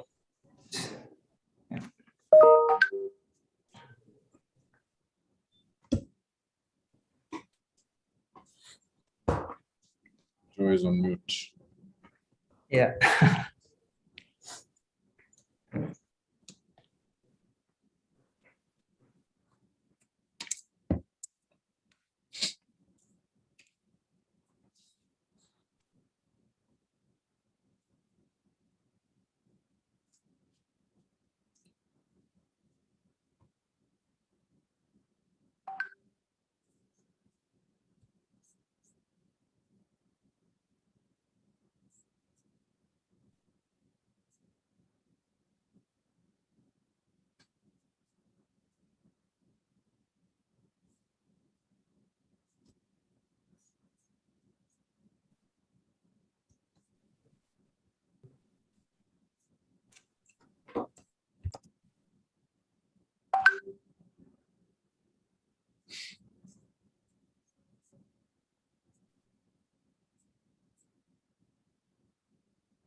Yeah, I just opened it. Can you hear me there? Okay, perfect. Yeah. Great. Uh-huh.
Hi, Joe. How are you? Hello, Neeraj. How are you? How can you I'm can you good. hear How me are you? okay? Yes, I can hear you well. Can you hear me? Yes, I can hear you perfectly. Okay, the technology is working then. That's good to see and hear. Because Ashish has already joined. I'm waiting. Yeah, I saw him in the background. Okay. Yeah. Perfect. Okay. So I connected like 10 minutes ago, but I was running around doing a few things. So yes, just we did shout out for you and there was no response. Yeah, So just let me check the lighting and make sure that I'm beside a window, so we're like too much light and too little light. Okay, no worries. I think we're good now. Yeah. So okay, so how are things? I mean, it's great to have Ashish. She's a fantastic guest. Always very, interesting to say. Always very helpful to IE and good insight. So it's great to be on with him. Yes. I mean, really thankful to him that he agreed to join us today. And it was okay. Hi, Ashish. How are you? Good. Hi, Neeraj. Do you think I have an option not to join? I don't think I have.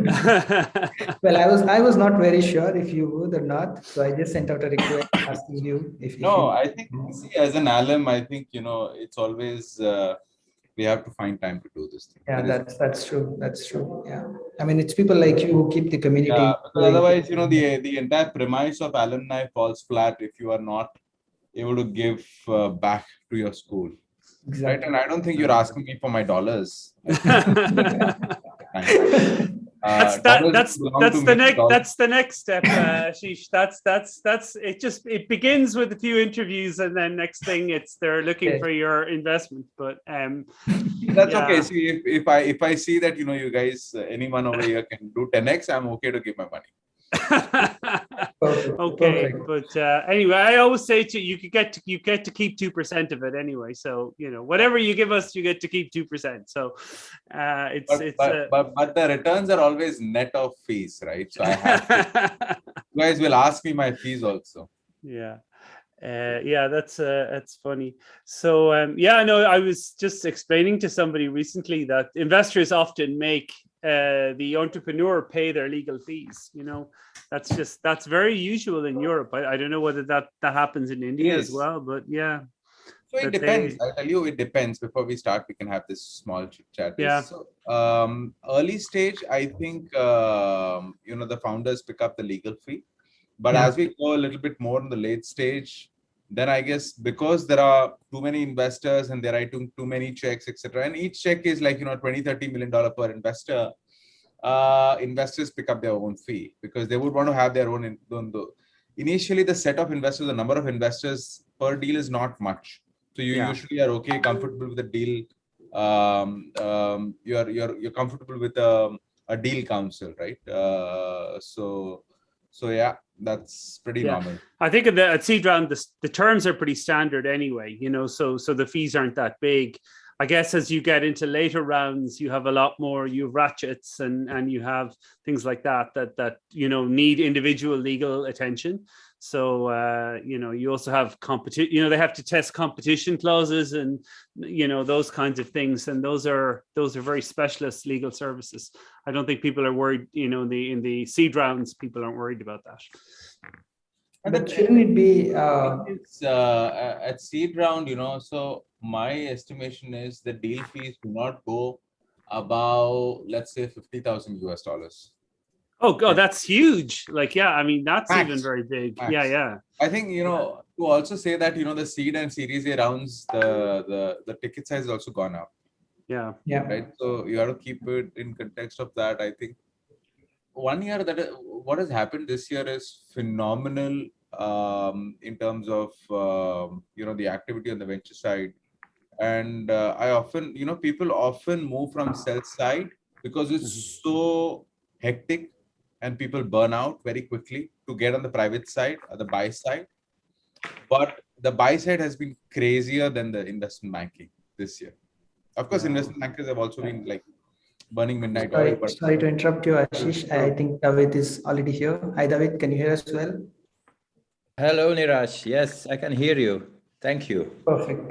Right on time. So I think it's also time we can start our session. I would like to thank you, all of you, to be open to join this session. This year's theme, like we know, it's turning ideas into reality. And I think we have a very interesting mix of panel with David and Ashish on the VC side, and Joe when we talk about scale ups, when the startups have passed that initial stage and goes into scale up round. So I think we would be able to see the entire picture of the entrepreneurial journey here, and that's what we are trying to do here. So maybe we can start with a small round of introduction so that everyone knows who's on the panel. I'll start by myself, probably. So I'm Neeraj. I am doing my tech MBA here at IE, also co-founder of a blockchain company based in Singapore. Will be graduating in December, and then probably reaching out to you guys. So Ashish, probably you can go next. Hey, I am, thank you Neeraj for having me here. I am an IE alum. I graduated 2012, April batch.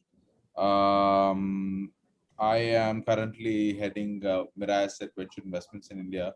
Some of our investments are Big Basket, Ola, Zomato, Sharafat, ZoloStage, ShareChat, and Academy, Jupiter, Raise.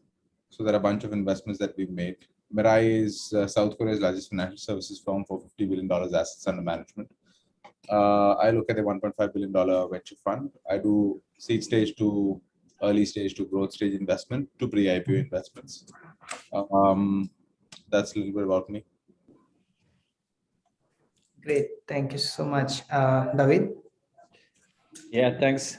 So my name David Germonpré, or David Germonpré, originally from Belgium. I did an executive MBA in 2012, 2013, and still, of course, in Maria de Molina. Actually, I'm working as a partner at MTIP. MTIP is a pan-European growth equity investor focused entirely on health tech. Health tech, we consider health tech as mainly digital health and also connected medical devices. So, and we are an GP LP structured fund. We have actually 2 funds under management. We are based in Basel in Switzerland, and I'm happy to share our investment strategies with you today to explain how we try to create value in startups and scale-ups across Europe. Perfect. Thank you, David. Joe? So I'm also an IE alum, even though I teach in IE now as a professor, but some people forget that once upon a time I was in the classroom going back in 2004. I'm originally from Ireland, but I've lived in about 8 countries, so not unusual for Irish people. And I've co-founded 6 companies, so which is a long way back. I'm older than I look, of course. And I'm very much focused on scale up. So I'm the executive director of the Owners Scale Up program at IE, which is a program specifically designed for owners who are about to scale, post product market fit. I also teach an elective in the MBA program where Neeraj was very kind enough to choose. And I also teach scale up programs in the MIM and the executive MBA programs as well. So I guess, but I see myself sort of as partly a professor, but I also see myself as being very much still in the game. I have like 4 angel investments. When I get involved as an angel investor, I still stay pretty active. So that's my summary. Thank you very much for the invitation. Thank you so much. So probably, first thing that we learn in the class here, that the advice that we get from our professors is that if you want to become an entrepreneur, choose the market wisely, choose always the growing markets. So probably maybe all of you can give insights about what are the latest trends that are happening in the market, the sectors that you are involved in. Probably Ashish, you are in technology, mostly focused. David, you are in health tech. So what trends are you seeing in the industry? And is there any particular technology which is attracting the venture capital's attention more than the other technologies? Thanks, Neeraj. So in terms of market, my view here is, I focus on India, right? So the first thing that I look at anything is, are you selling in India or are you selling outside India? Being India, you're selling outside India, do you really have skill sets, etc., to do that? So for example, makes sense for SaaS companies, but does it make sense for consumer internet companies? Too hard. But let's say, sitting out of India, you can create a great SaaS company, sell out of India. An example is Freshdesk, right? Girish Chris created this. ChargeBee from Krish. Krish from ChargeBee has created a Innovator, Zenoti, some of these companies, which are SaaS products sitting out of India. You've created this thing, the entire production, the development team is here, and you're selling it out. That's possible. That's how you basically go. So the market is US, but you make out of it. The other thing that I look at is, let's say, fintech companies. That's another sector we along as consumer internet, fintech, SaaS. If you look at fintech, then probably you are creating a product in India for Indian consumers. And one investment that, a couple of investments we have very long on. So we made Jupiter, for example. What you're trying to do is disrupt the neo-banking space, that you walk into a bank, it's no longer relevant for you. If you have to do a transaction, you have to fill lengthy forms, whatever. Even the apps are not up to speed. So why don't you basically, have a, fully digital bank, right? So that's the reason we backed Jupiter. But that's only focused on India as a market. Now, whether it's a large market, not large market, there are 2-3 ways to look at it. One, banks are a large market, right? By definition, it's not a winner-take-all market. SaaS is a large market, massive market, not a winner-take-all market. And at the same time, multiple large companies can be created because there are recurring revenues, etc., cash-rich companies, etc. So, that's how you look at. Third, what you can also look at, right? A little futuristic, but that's where entrepreneurs have to, have that foresight is, what market are you disrupting? Like when it comes to Uber, and why am I coming to this point is sometimes this TAM, which is target addressable market, is not a relevant question anymore. Like in most of the pitches, when I come, when I speak to the founders, I don't ask them what's your TAM, because time and again, we've realized that the tech companies create markets of their own. A lot of mistake that the Uber investors or investors who missed out on Uber and Airbnb made was they would compare it with a taxi market, and taxi market is going to be a small market. So you're actually making wrong comparison. Probably when it comes to Airbnb, you're saying, okay, what are the number of rooms, out there? And okay, it is practically impossible for you to create a large business out of it, right? So some of these companies, even as a founder, the market size may not be immediately out there. It won't be apparent. You will create a new market of your own. So you have to think of market very differently. You don't have to just think of it, because technology has this potential of creating new markets in itself. Like, Steve Jobs, I don't know whether Steve Jobs said this, but this is what has been going around for years, is they said that, hey, if I ask my users, you need an iPhone, they will always say no, right? You make one and you give it to them, right? Probably today, that's why. AirPods, take an example of AirPods, right? I think when AirPods came, everybody said this is very expensive, just doesn't make sense. But today, AirPods are like one of the largest selling and the most convenient thing. In fact, I was one of the person who would say, I don't even know why there is need for AirPod, but AirPod has created a huge convenience and people are okay to pay for that premium. So sometimes you have to look at markets very differently. So be open about it and don't just restrict your thinking in the space that, okay, this is how I think about markets. So geography, at the same time, what new market it can tap on is something what you need to focus on as a founder. Yeah, it's very interesting point that you highlighted, that you should not only look at the markets that are present, but also on what you can create. David, any thoughts? What's happening in health tech there? Yeah. So first of all, I think there are two elements that drive markets. And for instance, in health tech is a good example. Technology enables in certain markets certain trends, and healthcare as an industry as a whole is one of the latest large industries that basically gets the full digitization wave riding over it. And it already started pre-pandemic, but everything got obviously very accelerated with the pandemic. So there is the technology that enables certain trends in certain markets.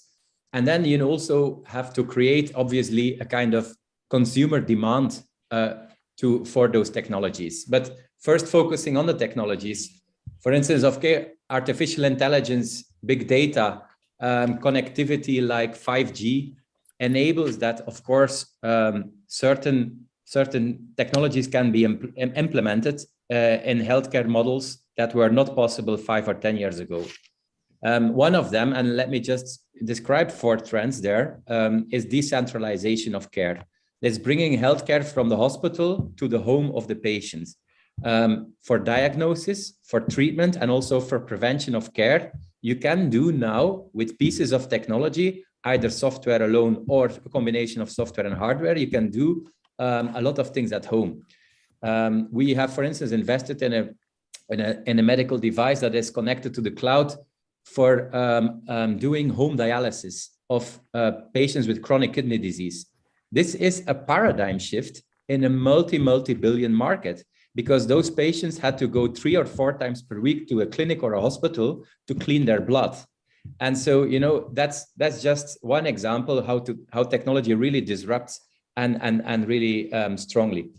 Then there is value-based care, which means that you, as opposed to the 20th century paradigm, which was volume-based care, each time you go to a doctor, he or the hospital gets paid for the service. That's not the case anymore. It's changing completely. We're going to look to the outcome. What is the outcome for the patient? What kind of results are there? I'll give you an example. Expensive cancer treatment with antibodies. Has the cancer tumor shrunk or not? I mean, if it didn't shrink, then absolutely the treatment was ineffective. And so then the pharma company or the biotech company doesn't get a payment of $100,000 or alike. So that's value-based care. Personalized care, no one size fits all anymore, but technology enables that you can have tailor-made solutions for one patient, for each patient at a time. And then very important is preventative care. Everyone is now more and more aware of this kind of well-being apps, let's say, in his smartphone to track your health, to do physical exercise, to also do mental exercise. So mental health and well-being is very important. And all of this to prevent the development of more severe diseases, like chronic diseases, to prevent diabetes, to prevent heart failure, to prevent chronic kidney disease, lung disease, and so on. And why is that so important? Because all those chronic diseases are a massive burden on the cost models of our healthcare systems across the world. So that's really how technology enables. Obviously, now with the big wave of health tech and digital health, that's one example, but I can think, I mean, we know fintech is fast growing. Absolutely, I would say the craziness in the crypto markets and the blockchain markets. And let's see how long this frenzy will continue. But I truly believe I am like someone that believes in the progress that technology can make. Also, the whole challenge that we have now in Glasgow in Scotland with the COP26 and the climate change. I truly convinced that technology will help us to tackle the challenges that we have as humanity regarding climate change. So I think we first have to really invest a lot in technology development from early stages. And then the broader public, some early adopters will obviously adopt already early on the technologies, but the larger, bigger parts of the population, they will follow only a couple of years later. And that will continue to happen. Absolutely. Very, very interesting. David, sure. I was looking at the healthcare industry, which is in Europe, and I saw that it's still very fragmented, right? There are no clear winners in the health tech industry. It's very new. I mean, you have like remote monitoring of the patients, probably you have doctor to doctor communication, doctor to patient communication. You know, there are very small players doing niche things in their own market, and there are many players in each country. So do you think there is a possibility where one of them or probably someone would come and maybe combine the market, probably emerge as a winner, or it's always going to be fragmented? Same goes for fintech, Ashish. I think we have a lot of players in fintech. India, you see some clear winners like Paytm, it's there in the payment. But how do you see these markets evolving? And Joe, your thoughts as well on this. How do you think this can be consolidated? So there's a question for me, right?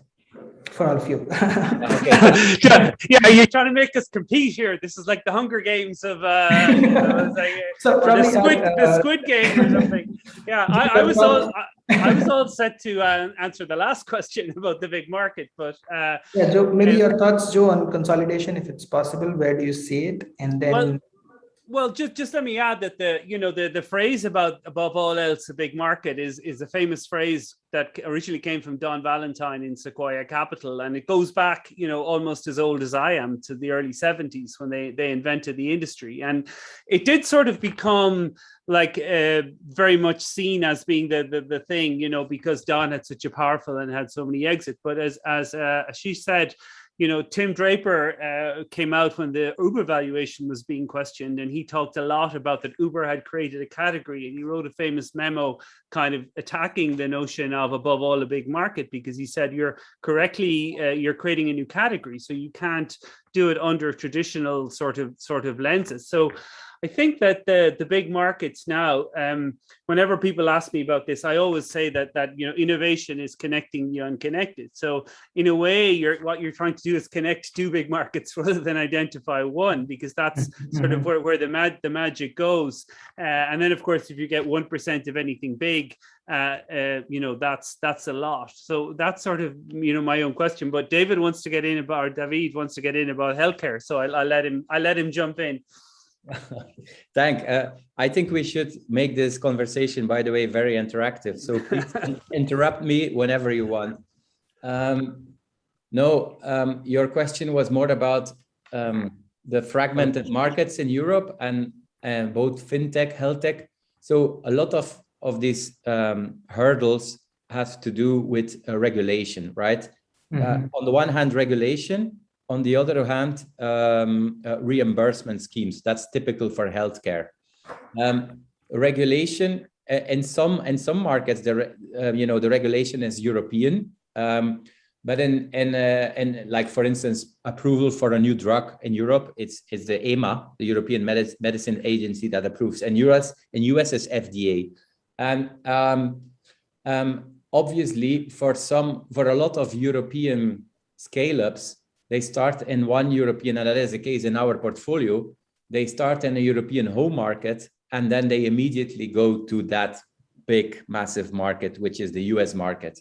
And obviously, you have to have a very strong and solid go-to-market strategy to deploy a team there, maybe for direct sales or also with partnerships to indirect sales channels.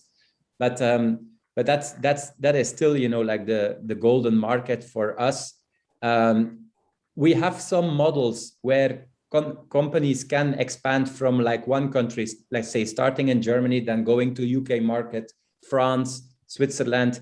Oviva is, for instance, a very good example. It's a diabetes and pre-diabetes management app where you have a conversation with your dietitian ongoing through your phone. And instead of meeting your dietitian twice per month in a face-to-face physical meeting, everything is, of course, done digitally. And it has the same or better results than the old model. So this company has scaled well across Europe, but most companies, they still have to go to the US. US companies, they most of the time stay in the US. In terms of health tech, they have difficulties to come and conquer by themselves the fragmented European markets. So what they basically try to do is, if there is a European player that consolidates in Europe and gets bigger, they become an acquisition target for US companies. And that is still, a bit how the powers are. There is more money in private markets, private equity and venture capital in US than in Europe. So a lot of European companies more European companies get acquired by US players than the other way around. That is still the case. Okay, interesting.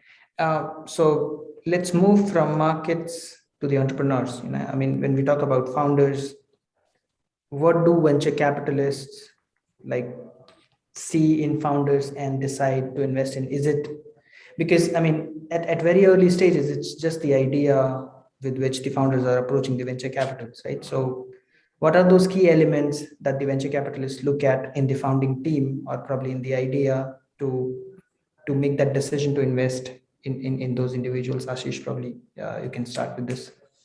Correct. So I think I'll split this question into multiple ways. One, what do you look at it at a seed stage and an early stage? At a seed stage, what I really look at, whether the founder really understands the market, the product, and the problem that he's trying to solve. And again, I'll give you an example with names. Girish Matrabhutam from Freshdesk left Freshdesk, has built SaaS companies, understands SaaS products, and he is going after a particular problem. So he has done it. He has built a nice P&L revenue business within Zoho, and is starting something of his own, has that ability to sell, has that vision of what he's trying to build. So very worthy of a seed bet. That's why Shekhar Kirani from Axel and Mohit from Sequoia had put money in. Coming to the other thing is, so he knows, or let's take an example of Jiten, who we backed at Jupiter. He has been an ICICI, which is one of the finest banks in India, a banker over there, then founded a Citrus Pay, which is a payment company, sold that company after raising money, selling that company successfully, created a good exit for himself, again gets into it and says, hey, banking is a problem, I want to solve it. He understands banking, he understands finance, he understands, so, worth taking a second bet. Or probably Praveen Jadhav, who invested. So we look whether they really understand the problem that they're trying to solve. Can they really attract talent and build a team? Because, it takes a lot of convincing to build the initial core set of team. And do you have the face value? So product, market, and founder fit is very, very important. It's not just product market fit, but a product market founder fit. So that's at early stage, and seed stage is what we look at. At growth, what we look at is how these people have, one, to scale the product, and have they built a second level management. Because now it's far more institutionalized. There is a lot of money that has gone. There is value in the company. Have they really built a second level management? And my assessment is very simple. The founder should be able to take 2 months vacation without being bothered. They should not be firefighting. They should have a personal life. They should, because eventual goal is that, this company will be institutionalized. When I say institutionalized, it doesn't matter the founding members are there in the company or no, the company independently can survive and thrive and be on an exchange, right? Like look at Walmart family. Walmart family must be vacationing wherever they are, but Walmart's working really well and the stock's doing really well. They're professional, right? But it is not that the family is really, you can probably go and, I think this is pretty hit these days, Succession, the drama, right? That's going on. If you look at it, right, you want to see a professional attitude approach that is coming, this succession plan, etc. So have they built a management team or no, is what I look at the growth stage along with numbers, right? So these are 2 ways in looking at this particular approach. I think that's what we look at. Nice. So Joe, I think a lot of what Ashish said is in sync of what you have been teaching in the class, that the most successful founders are the ones who have already done it before, probably old, and also the expertise of the founder in that particular industry. Would you like to share some knowledge on why this happens? Sure. Ashish has covered it very well. I don't think there's anything he said I would disagree. The only question, of course, is the difference between whether you're looking for outsized outcomes or not. That's always a question of portfolio management. You have some portfolios and they're looking to invest in 10 companies, and you have one, extremely outsized outcome and 9 failures. And they will look for a different kind of profile of person. This sort of famous person who is stubborn, not afraid what other people think of them, not afraid to be wrong, that kind of character. But of course, that's really difficult to I could put 10 people in front of you, all of whom are stubborn and wrong, but remain being wrong. They don't just appear to be wrong, they actually turned out to be wrong as well. So that's always the difficulty about recognizing these kind of people, that some people are you know, they sort of they're not even wrong in an interesting way, but you know, pattern matching or pattern recognition is a very dangerous thing. You know, sort of anyone who comes out of Stanford CS degree, you know, automatically should get money.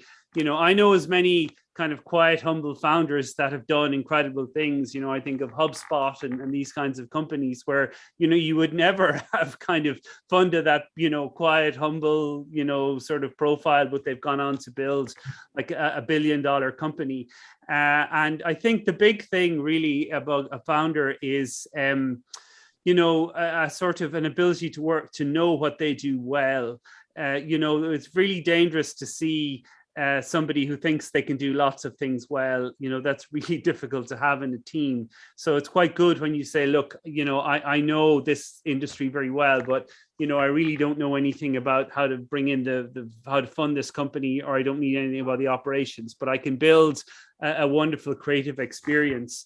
And that's why, you know, when you see conflict in a founder team, which is, you know, very obvious to see from the beginning, where there's like, you know, different people want to be the CEO or different people want to be. So that's the sort of the issue. So among a founder team, you know, clear understanding of who does what, I think is an interesting issue. And then when you get onto the growth stage, you have the interesting question is, you know, do you want to be rich or do you want to be the king? Which is basically when you ask somebody, which is to say, like, do you want to continue being the CEO, even though there might be someone we could bring in who could make you rich, but some people will just insist on sort of being CEO.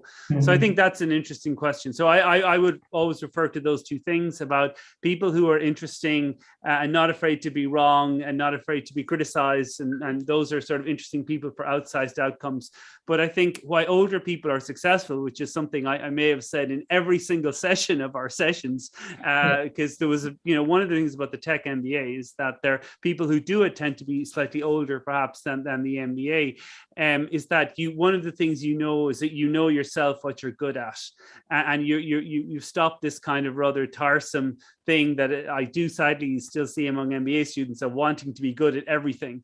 And that's basically a road to nowhere, because, you know, nobody is good at everything, as Michael Jordan found out when he tried to play baseball.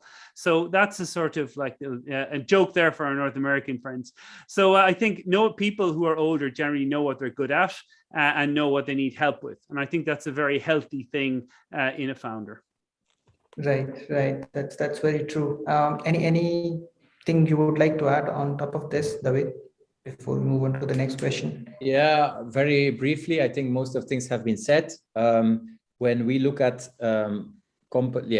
management teams, founders / CEOs, obviously, when you look at them as look at them as an investor, in the first period where you start to do due diligence on the company, you like their proposition, you like the traction they have, you like the idea, you like their, you know, the business plan they show to you. But then it's all about getting to know the person. And not only, we don't only focus on the CEO, because as Joe says, a person is not good at everything at the same time. So there might be different types of CEOs. There are visionary CEOs that are very, very good at, you know, translating their vision and communicating that vision to the broader audience, to investors, to their clients. And there are also CEOs that are a bit less communicative, but they are very good at executing, you know, the plan. They are very, you know, driven to meet all the targets. And some CEOs are good in strategy, and some others more in finance, some other more in operations, or combinations of those.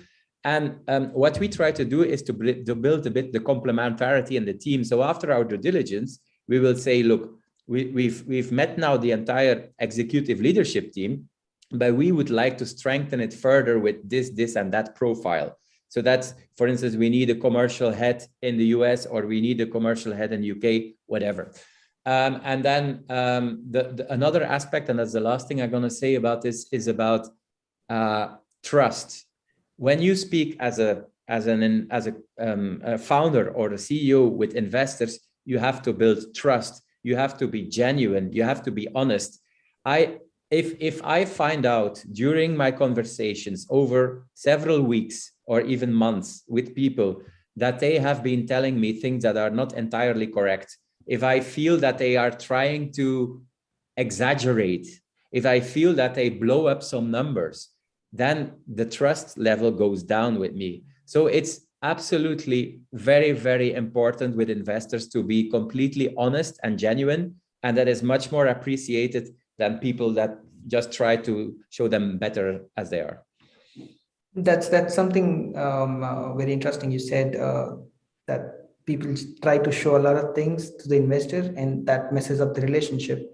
We want to see ambition. We want to see ambition, obviously, Yeah. and very strong ambition, but no boasting like I can do this and that's the thing. You're also, by the way, David, just the other point of that is that if you start high, where do you go then? You want to go into the relationship, with room to grow. So if you sort of if you go in the beginning, sort of like having inflated things a little, then you have to catch up to the inflation and then also double the other part. So, that's a bit of a myth. I mean, I don't know how many of you are following the Theranos trial and Elizabeth Holmes and all of that, but it's a bit of a myth that people, you fake it till you make it, this kind of stuff. That's not what I see at all. I think that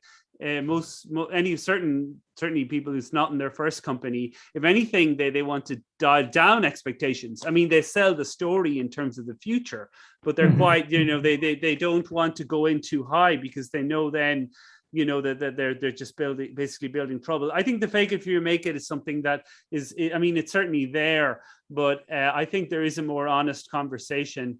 Certainly that's been my experience. Nobody tries to really try and pull the wool over investors' eyes who see so many plans and have meet so many investors that they can see through this anyway. Yeah, so honesty and being open to the investors is something that all the founders should have in them. What other mistakes, Ashish, you think the founders or the team makes which the venture capitalists don't like at all, and it's a no-no for them?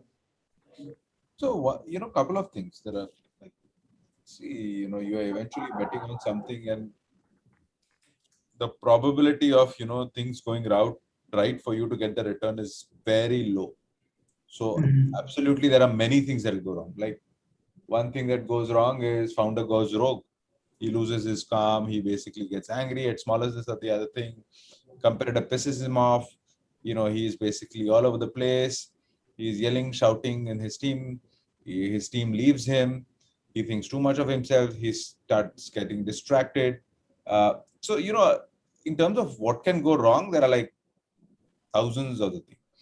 But what I have seen, most major mistakes is, I think the way investors look at it is, if you make ethical mistakes, fraud, and those kind of things, trust related issues, which Davi was saying, I think, boss, the game's over at that point in time, and nobody is going to fund you in future or any other business that you do. So that's like a sin. Investors will come hard at you if you do any of those things. Investors are okay to sort of lose their money if the business has gone down because of macro issues, market, or whatever. But they will not sit quiet if you are doing anything which is unethical. Not that they will say, okay, fine, you lost the money, so, okay, fine, you can walk away. We will try and salvage as much as possible, because at the end of it, it's not our money, it's our LP's money, and we have a fiduciary responsibility to return whatever money. We can't just, let anybody go. But, the founder fraud, ethical issues are the first mistakes that a lot of people do. They do. Like, they will do small things like, they may just end up buying things which are not supposed to be bought by the company for, the thing is they spend too much. Like, I was in one company, a seed stage company. The founders are buying cars for themselves. Doesn't need, like, you are getting salary. Why you have to buy cars for, and you have to put it on a company balance sheet? Do that when you're basically a $1 billion company. That's okay. No, that's a CEO perk. You deserve it. But when to ask for that perk, it is important, right? You are not supposed to sort of, because you're compromising the company, that company can be, that capital can be used for company growth. Second thing, the mistake that I've seen that they do is they're too late to bring in good talent, because they always feel that, hey, you know what, I can do better than them. no, it's not about, how much can you do? It's about how much can you let others do, and you sit back and focus on vision and focus on the larger part, because your job as a CEO is to also be visionary. You have the largest stake in the company. You probably are, the main person behind the company. So get professional help. Before it's too late. A lot of companies went down purely because they brought the professional management, because it takes time. You bring the team, then the team has to come together, the cohesion, etc. is there. Then you go out in the fundraise, and then we will see, okay, the team has been there for 1 year, 1.5 years. There is cohesion. They are working together very well. All the teething issues have been taken care of. Third, I think they get too obsessed with a particular market and product. Sometimes, the love for the product and the market is just, makes them have those blind spots, and they're totally not willing to take feedback. Sometimes you have to say that, hey, listen, this is not, at least by the virtue of 13 years in the market and some boards that we've been in, some investments, we are telling you, don't chase this particular thing, chase this, right? And they're like, no, we will do this. Okay, fine. So you need to know where, I wouldn't say it's a mistake, but if they're not open to feedback, a constructive feedback, they're just hell-bent and stubborn on it, it does create a problem. But, as I said, 1% or 2% out of that will basically prove themselves right, and they'll come back to us. That's a very rarity thing, right? Right. Fourth, that I always, hear that, hey, Steve Jobs was like that and Jeff Bezos was like that, and they're assertive. That's why I will also be assertive. I'm like, they are corner cases. Mark Zuckerberg, Steve Jobs, all of them are corner cases. If they behave in a particular manner, which is very assertive, and they look down upon their team, is what they say, because I've never met them. At least that's what they say. I'm sure they've also not met them, but they hear from whatever narratives that are out there. And you start copying them and sort of behave with your team in that. That's a strict no-no, and a lot of people leave because of that. Don't do these kind of things, right? Have your own set of culture, have your own set of identity. You don't need to copy something of that sort. So I think these are 4-5 mistakes that I've always observed, which is fifth one, I think, which is more of our mistake, if we feel the founders are not competent, right? But it's a mistake we made that, we didn't find that, the founders are not competent. But if they're not competent, of course, it goes down. So, Joe, this is something that we, thank you, Ashish, for great insights. I think these are some of the mistakes that the founders don't really think about them, because most of the founders, they are only in love with their idea, just the execution part, and they miss these things, especially the ethical part and bringing in the talent at the right times. Going back to Joe, and then I'll come back to you, David, about how venture capitalists add value to the startups. This is something that we had in our class about the how do you create that culture inside the organization when you starts to grow, because it's easy to manage 4 people, but when you grow over 20, you need to have that culture working out for you and making the company run on itself. What do you think is the best time to bring in those kind of people to actually drive the culture, or probably bring in the right talent that Ashish was talking about? Yeah, well, the first thing is bringing in a HR person pretty early on. I mean, it's, very few people set up a company to have a HR person. Most people left the previous company they're working for not to have to do with HR. So, that's something that is a good signal that somebody is looking after, making sure that the people they already hired, that they don't lose them, which is, actually it can be a big blow if a company hires a great person, but then loses them quickly afterwards, because that then makes everyone question sort of what they're doing. That's an issue. You have the difference between startup and scaling is really about generalists versus specialists. And, what you want to try and do is get to a big enough size so you can attract a specialist. And when you attract specialists, it turns out that they know what they're doing and they see problems before they even occur. So, one of the biggest, things I have in my coaching conversation is people who are nervous about employing 150 people or something like that. And I often say, you know, a 200-person company is easier to run than a 20-person company. You know, in a 20-person company, everyone is talking to you and things like that. So you want to get to 200 people, and some, because then you can start to hire specialists, and those specialists, because a specialist will always have their own team, you know, they'll always have other people with them or something. So you have to be able to, you know, have that size to be able to absorb them, and there has to be like a full-time job and enough data and things like that. And the other thing about a specialist, of course, is that when you're a specialist, you can go after hard problems. And going after hard problems is probably the single thing that I see most that differentiates companies that scale versus companies that don't. Because if you have the right culture in the company, people are not afraid to go after a hard problem. And even if it takes a number of attacks at that problem, like they sort of like only maybe 50% succeed the first time and then get a bit more and things like that. But also hard problems attract great people.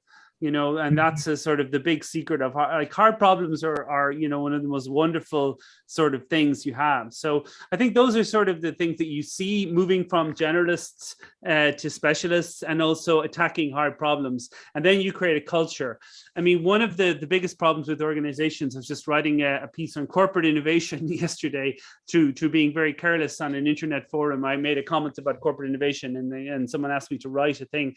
And I say one of the issues is that they're just not mission driven, you know, that they're just too corporate, you know, and that's one of the exciting things about a scale up, that it has a mission. You know, in Airbnb, can we be 10 million nights, or Spotify, can we be 1 billion plays or something like that, you know, and that makes something to be very exciting. And once the founder is there, the founder has the ability to push you, because the founder can say, well, I was there at the start making this happen. The company exists for a reason. So that's a sort of another exciting thing. So those are sort of the things I would always look at: hard problems, attracting specialists, and having a kind of a real mission that is intrinsically connected to a founder. You know, I set up this company so that diabetes treatment would be available, or dialysis treatment, or something like that. That kind of thing, which you often see, you know, their competition, very much the founder has often long since left the company, so they don't have that sense of mission, which can be really compelling in a scale up. Yeah, exactly. I think when the company starts to grow and the founders starts getting away from the actual execution team, like the developers, and the sense of having control over everything, they start losing. I think that sometimes freaks the founders out, and then they start making a lot of mistakes just to regain control on what's happening in the company. Going back to David, where do you think, like, the venture, because the notion that most of the founders have, it's venture capital is just putting money into the company and they are responsible to run the company. Where do you think, what kind of collaboration or what kind of support the venture capital brings to the entrepreneurs to make them successful in their companies? And also, going back to what Ashish said, is you have to be very open and very like honest with the VCs, right? To create that relationship and then to create that balance between what you're doing and how much money you want from the investors, like how much input you want from the investors. Because again, sometimes founders think that the VCs are becoming too intrusive into the decision making. So where do you see that balance, and how do you see VCs creating value for the startups? Yeah, that's a very important question. I think you have to distinguish, of course, between the period of fundraising as a startup or scale up, where you try to attract the investors, whether it's one VC or a syndicate of several VCs. And then once they are on board and the investment round is closed, first of all, when you enter as an investor into a company, you are there in the cap table. You are also, if you invest sufficiently, you will be part of the board, and you will be an important shareholder in the cap table. So the initial discussion is about the governance of the company. You have to have in your term sheet already very clear how this governance will work.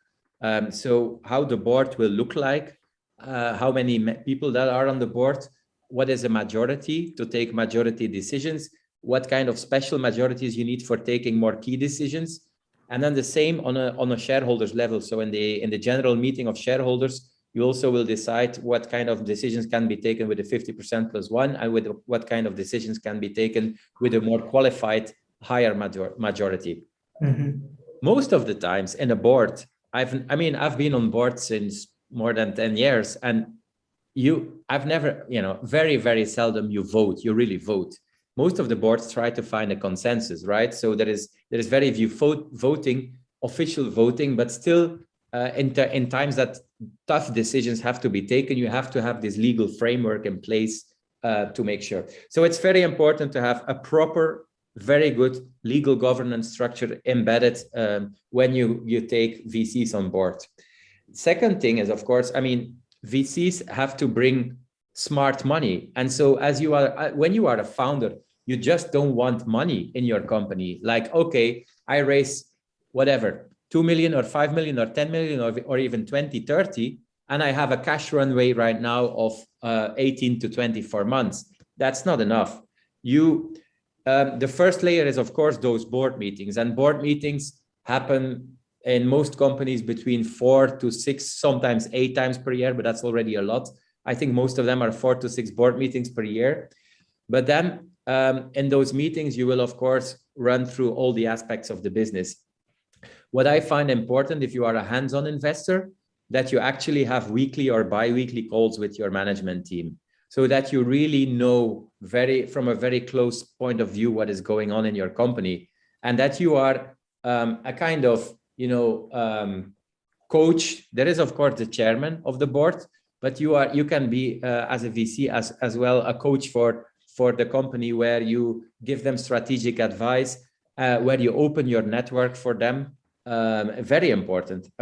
Choose VCs that have a network that is relevant for you, that has industry connections, that can open doors, and so try to double down on the knowledge of your investor, and be open to accept his feedback or her feedback, and do something with it.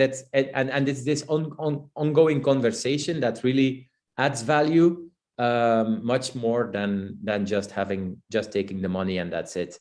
And I also believe that obviously it's kind of hard sometimes for founders that do 1 or 2, 3 consecutive financing rounds that they are diluting in the cap table because they can't finance themselves.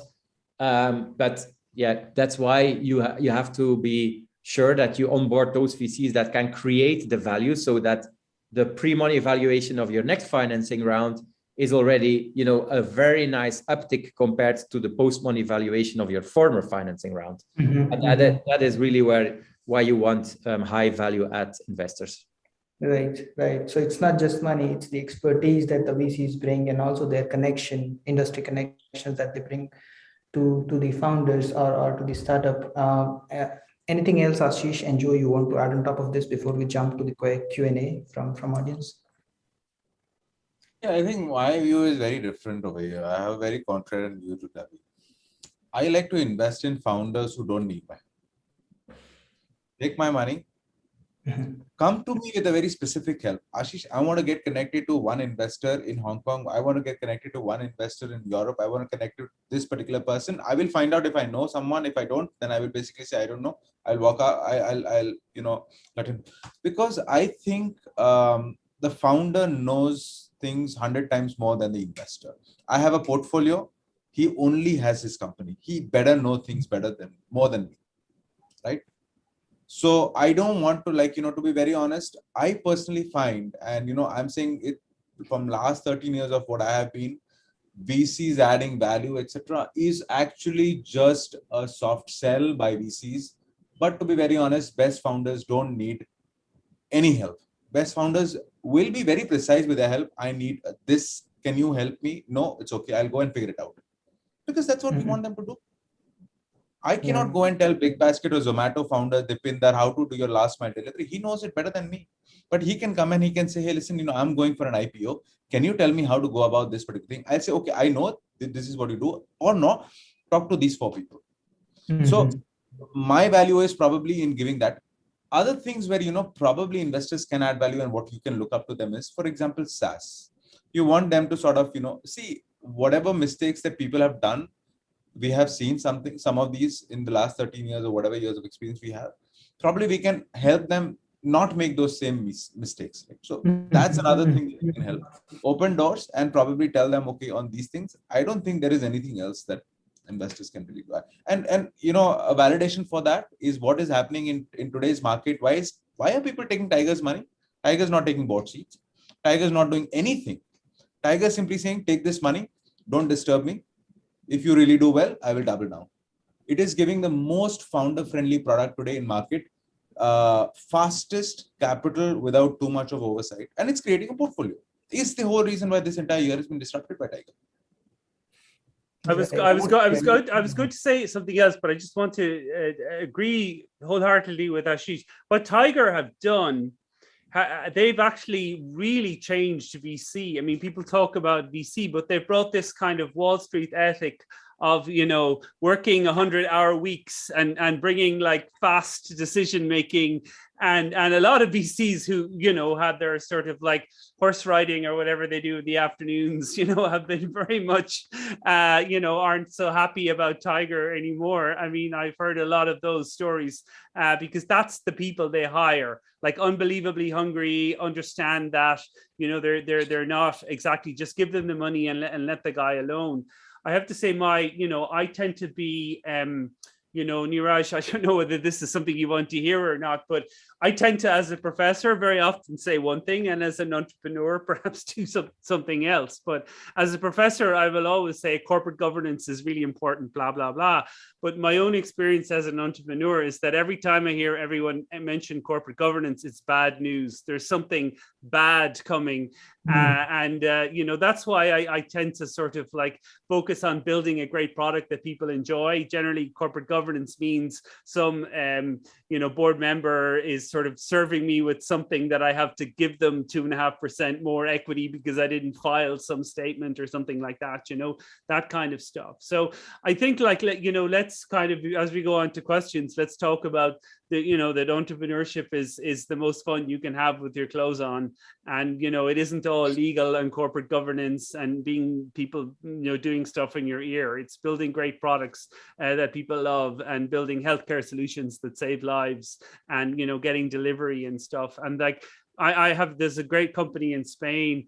It's not fair to mention them without their permission, but I remember he said we just didn't have any board meetings whatsoever, and they sold for like 140 million. It was just like, the two of us on our kitchen table, we just did the legal requirement. But when I see companies early on in their journey producing these like 50-page decks, I really question sort of the value of that. I said, look, you're not building jet engines here. You have to do the minimum, but focus on building a wonderful product that people love. Right.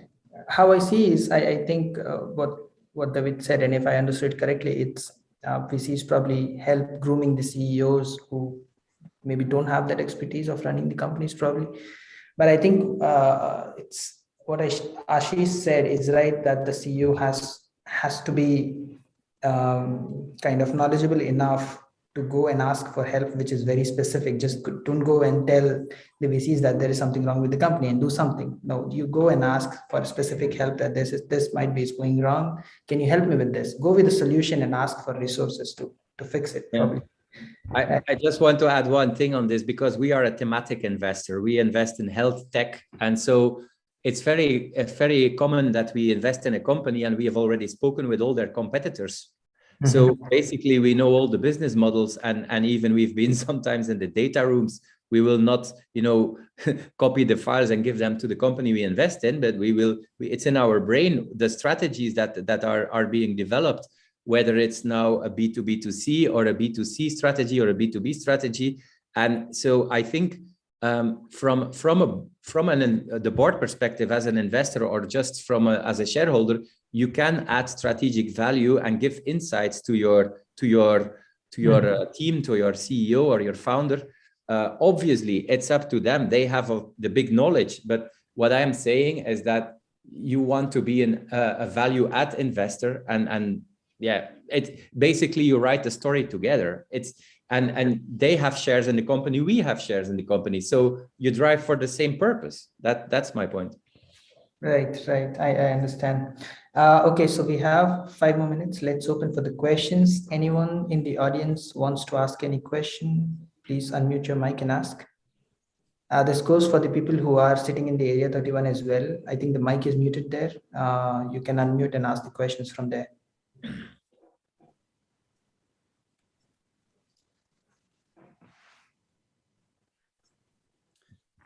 I just add while people are waiting that those of you that were at the IE Alumni Day might remember Rolf Strong-Olsen saying that the purpose of an education is to help you ask good questions. And Neeraj will also be very familiar with that, which is to say that I would literally it's asking good questions is the essence of entrepreneurship. I mean, you see. And I'm in entrepreneurship communities, like people will literally ask 50 consecutive questions, not just one question, but like 50 consecutive questions. Have you spoken to Tiger? Are you looking at Germany? Where are you getting your talent? What are you using for HR? What are you using for software? Even like, how are you sleeping? Like, just like, you basically turn into like an inquisitive 10-year-old. Yes. And that's the mentality you have to have, because there isn't time to work out everything on your own. And there's so this mentality of questioning is something that was very much emphasized. It's like in an interview, you could do a great interview, and at the end the person would say to you, and now Neeraj, do you have any questions? And if you say no, I don't have any questions. I have a lot of questions. I can ask the questions. I mean, this can go on for hours. But it's just the essence of kind of, I was always a questioner. Whenever any forum I'm in, I'm always like straight in with questions. And I would recommend everyone does that as well. In life, you must ask questions, because there isn't time to work out everything in any other way. So you have to dive in with questions always, and complain when you're not let have questions.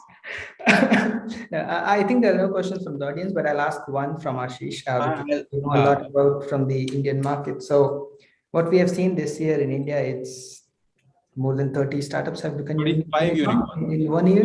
The 35th unicorn just got announced sometime back. 35th unicorn. So what has changed in this year? Like, why we are seeing so much? Is it because of the liquidity that is available in the global markets, because of the interest rates? What is happening in India? I'll give you some answer.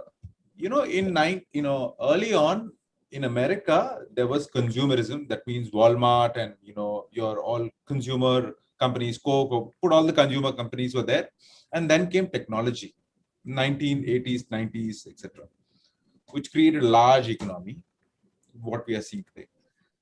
In 2000, in China, consumerism and technology came together from 2000 to now.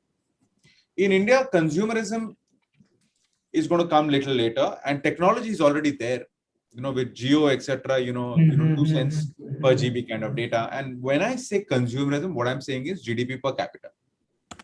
Okay. So that combination is what people are betting on. When the GDP per capita comes, people will see that, you can create mega companies over here. That's number one.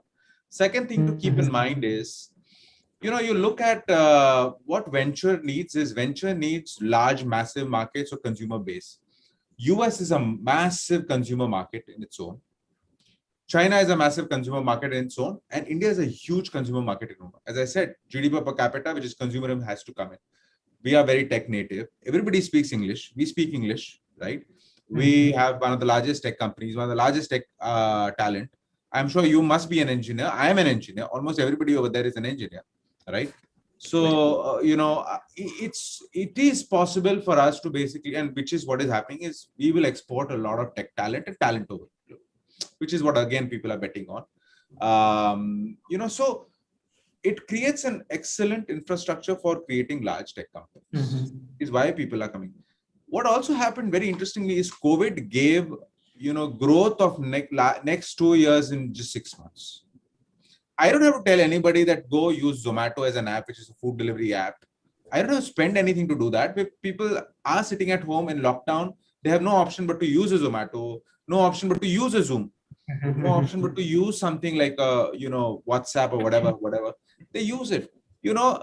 It's surprising, but and this is where I'm saying, what is important and what educational institutions and IE is something that I keep telling is start teaching people about India and India case studies. Because when you do that, you will get to know. You teach them about China and Chinese case studies. Today, you start doing this thing because India in next 20 to 30 years will emerge as a large consumer market. Reading. Oh, there he is. Well, I think Going that's to be the large market where you create. There are going to be opportunities. You will come and you'll work in one of the Facebooks or some large company and come and work on India market, right? So this is a market which people are not going to miss on. Today, you look at Tesla. Today, look at Apple. Apple has one of the largest. It's expanding. Microsoft is expanding. I'm really sorry to cut you, Ashish, but I think we are over time, and the speakers for the next event are already here. Oh, sure. I would like to thank you again, Ashish, Joe, Javed. Thank you for your insights and sharing your experience with us. Thank you so much. And have a great evening. You guys are, if you are willing to stay, you can stay for the next event. We have Pilar and Diego running the next event. Okay. Thank you so much. Thank you, Niraj. Have a good evening. Thank you so much. Okay. Bye. Ashish. Bye. Thank you. David. Yeah, Joe, Ashish, bye. Bye, David. Bye, bye, Niraj. Bye, Joe. Bye, bye.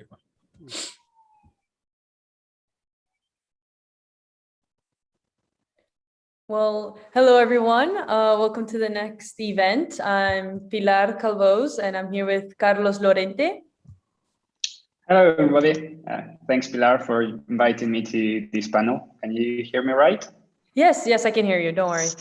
Perfect. So I wanted to start off two things. One is if you guys have any questions, write them down in the Q&A. We can discuss it after.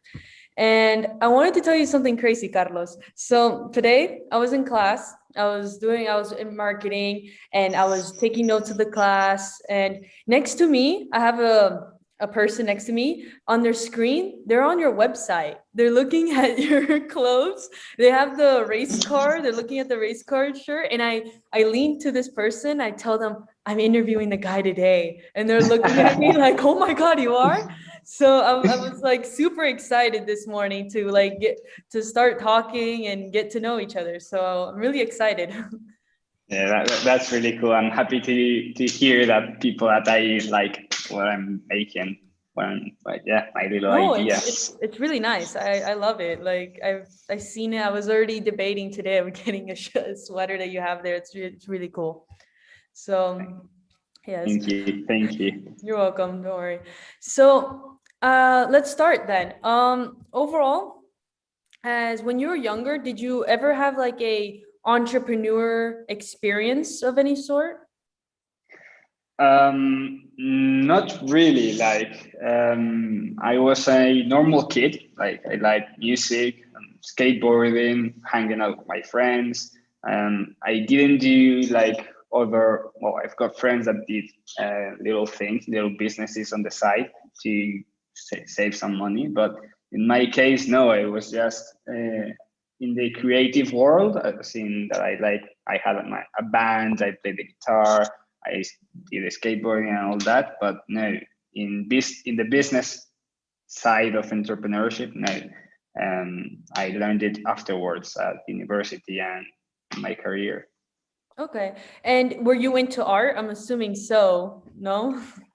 I was into, so here I need to make a little infuse that art is different for everybody. Like there's some people that the meaning of art is classical art, and for other people, art is more abstract and ambiguous. In my case, I define art as anything that is beauty to you. So for me, it can be a race car or it can be the Mona Lisa. So I was into art because I like music and I consider music as art, and I like fashion, which I also think it's art, and sports like snowboarding and stuff like that. Everything is art in my eyes, in my view. So but regarding the more classical art, which is the thing that I think you were asking. Not really. That's also something that came up as I mature. As I grew up, I started going to museums and started learning about who is this guy Leonardo da Vinci and who is this other guy Renoir. And so yeah, that came afterwards. Okay, that's pretty cool. So you did a BBA degree and law, right? And correct. Did that help you to make Bagov? Yes, actually both careers helped because I think law. Why did you study law? Well, I thought I liked law, and so I began learning about it. And I did my exchange years in London in the King's College of Law. So there I could choose whatever modules I wanted, and I chose trademarks and passing off, and a lot of modules related to entrepreneurship and to making a brand and registering everything so that you're safe in that sense. And so that helped me to know the legal basis of a business, or rather than a business, of a startup. And also for business, well, I had countless of modules that helped me build my knowledge around how to have an idea, conceptualize it, develop it, and make it a reality. I'm assuming that helped you out with the equity split and understanding how to, like, the law part of it, right? No? Yeah, the law part, there's the thing is that there's so much about the law that it's not only, so for example, the trademarks and passing off and knowing how to register your brand, also the tax, legal tax, how to pay taxes, where to pay taxes, everything. Like there's so many things in law associated to a business, and I think that's key for me to learn not only business and law, not only business but also law, because they go hand by hand, both worlds. Okay. Yeah, no, because I saw your brand. It's pretty simple. I love the simplicity of it because it's like, how did you come up with that?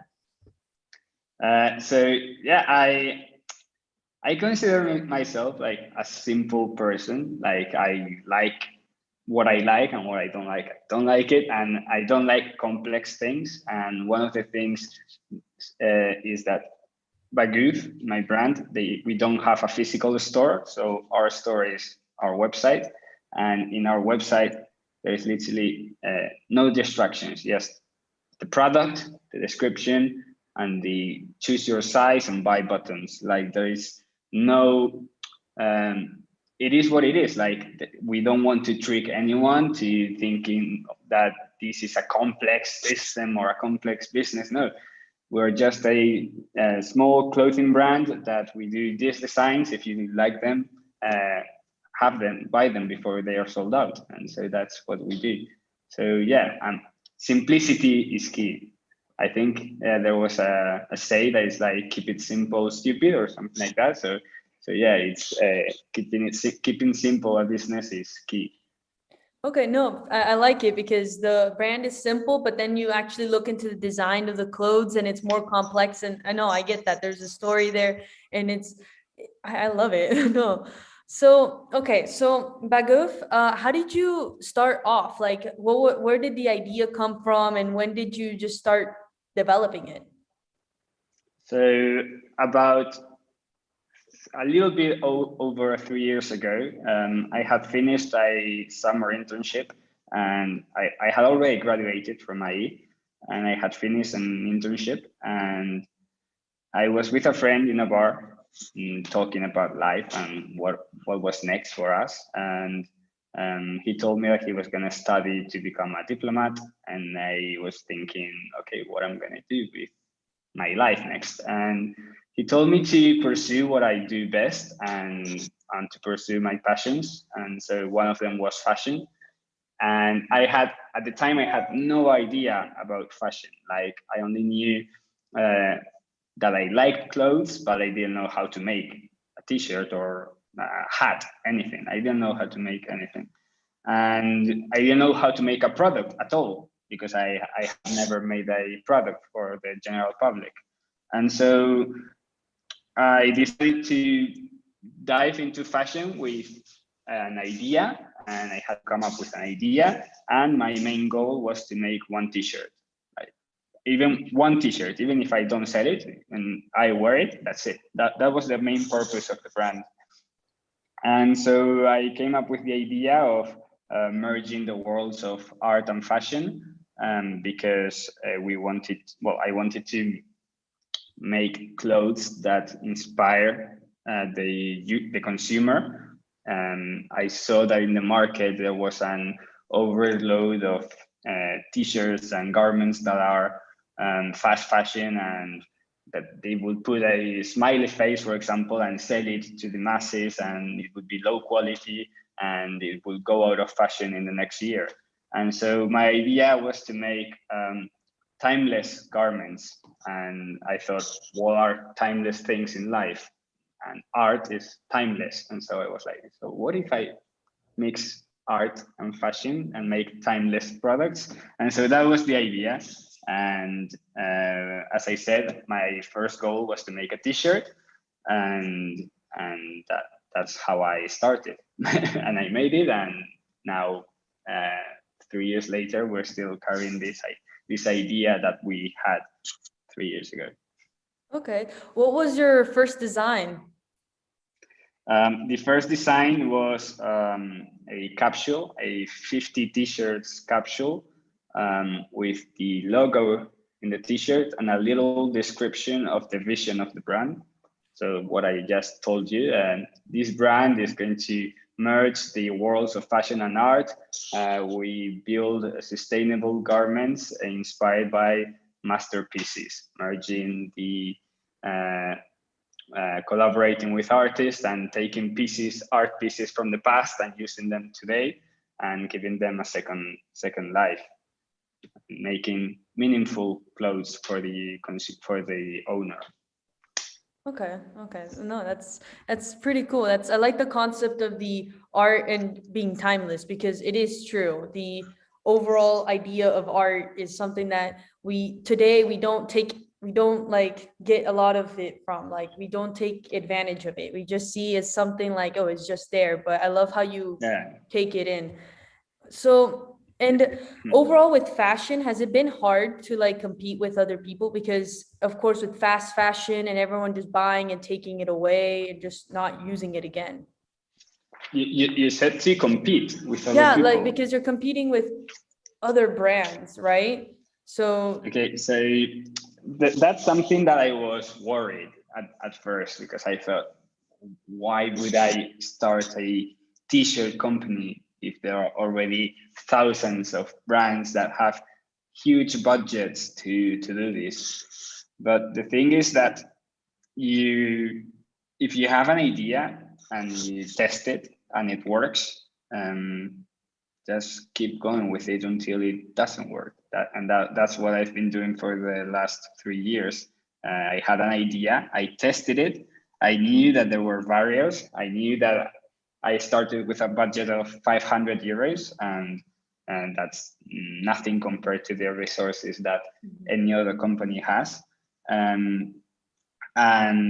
But I managed to sell them. At first it was to friends, then it was to friends of friends, and then I started doing market. When I grew a little bit more, I started using other resources like Facebook ads and Instagram ads and reaching out to people. It doesn't matter that there are other people in the industry. What matters is if your idea is capable to attract consumers, and if it does, you're stealing part of their customers. So they should be worried about other people entering and not the other way around. okay, no, that's a very fair point. So through this, like I'm assuming you've learned a lot in the past 3 years and you're trying to place it all together. Are you thinking of expanding into pants maybe, or other different designs? Yes, I actually had a conversation about this with one of my mentors, and they told me that I told them that I wanted to expand and make pants and make shirts, not t-shirts, but also shirts, for example, silk shirts and more elaborated pieces. And they told me that you need to make sense with what you do. And so you need to not take into consideration what you think, but also what your consumers think of the brand. And so even if I think that let's say a jacket will fit into my portfolio, maybe introducing a jacket could confuse my consumers because they are more used to more circular garments like t-shirts and sweatshirts and sweatpants. And so it's tricky in that sense because it's not even the business might be yours and you might be the one taking the decisions, but the ones who validate your decisions are your consumers. And so you have to take into account both sides. Do you think that your consumers aren't, or your customers aren't ready for pants and like different designs there? Or do you think that because it's very simple, like just shirts and black and white shirts, that you can't change? I will, I'm going to start expanding the portfolio and I'm doing it already, but everything has to be a process of teaching the consumer that Bagoof, the brand, does more than t-shirts, and that's more than sweatshirts, and that's more than shirts and jackets, and it's more than a brand. So it's everything is a process, a slow process of teaching the consumer who you want to be or who you want your brand to be. Oh, have you thought of doing like surveys or like different ways to question the consumer what they think about it? Yeah, and actually, when we just reached like a very small milestone of 10,000 followers on Instagram, and to celebrate that, I asked my followers, hey, how do you want us together to celebrate that our community is growing? And I received so many different messages, and I kept them all. And so hearing what your consumers want from you or expect from you is key to keep growing. And if everybody was telling me, hey, you should make a jacket or you should expand your portfolio, then I should do that. Whereas if my consumers tell me, hey, make an even more limited t-shirt or make a limited sweatshirt or more like that, then I know that I have to follow that other path. So listening your consumers through surveys and all that is very important. And thanks to social media, it's super easy now to do surveys.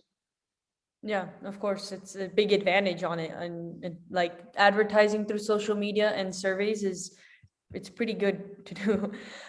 So like overall, what was one of the biggest challenges that you faced in creating it?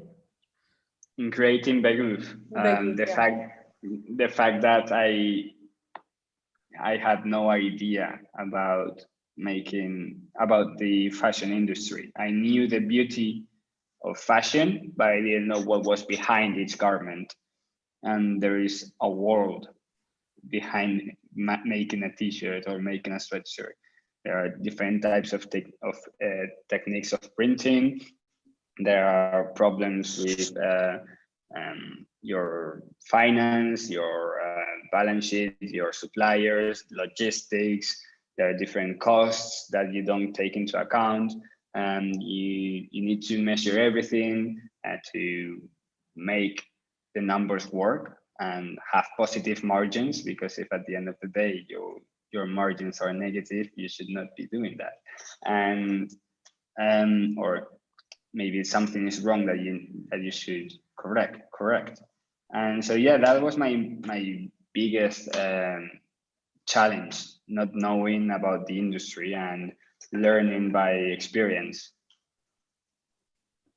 Okay.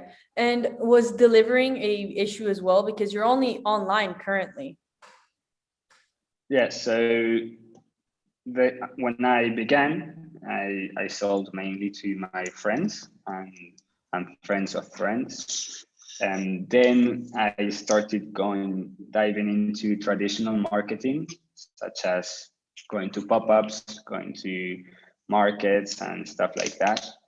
And there I learned feedback from the customer, feedback from people who will come to the pop-up and see the t-shirt, feel the quality, feel the fit, and hear what they thought about it.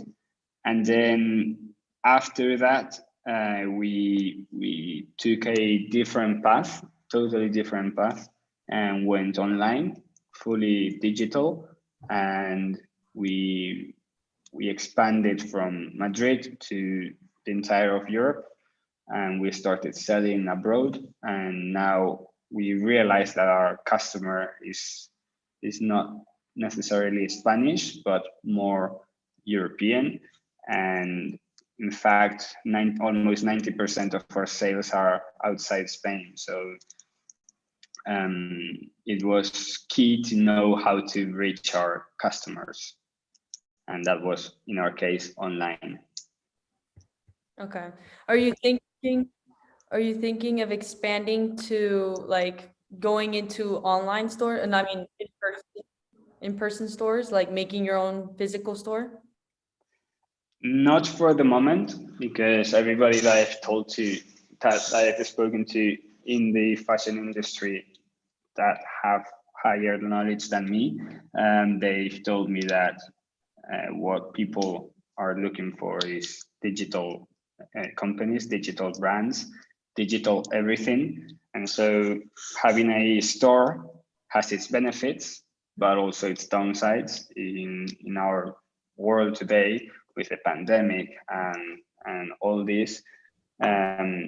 Fashion brands have been hurt a lot due to those costs, those assets that they have.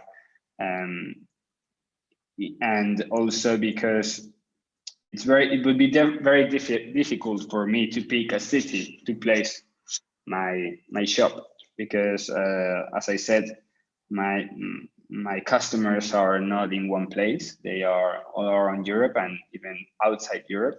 And so it's very difficult. I prefer to have an online digital image rather than a physical, more costly image through our physical store. Okay. So, okay, no, that makes sense. Most sales are outside, so it makes sense you want to keep it online. So did you ever design any of the shirts? Like, did you come up with like an art style of any of it? You seem to be the creative type. Yeah, No? so actually, when I began Bagoo, I didn't have Photoshop installed in my computer. Like, I have never used Photoshop.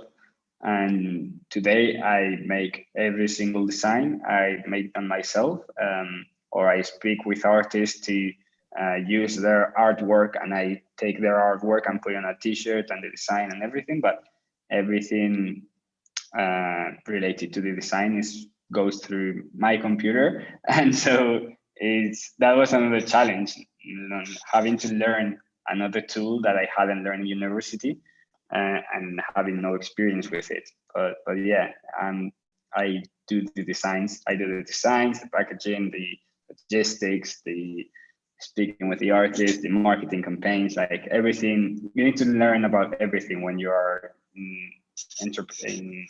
starting in the world of entrepreneurship. And is it hard to collaborate with artists, because then you take their design, you have to like show it to them and say, no, this is what I did with your design, and it's going to go into this? Yeah, exactly. That's how it works. And no, actually, I've had more yeses than nos.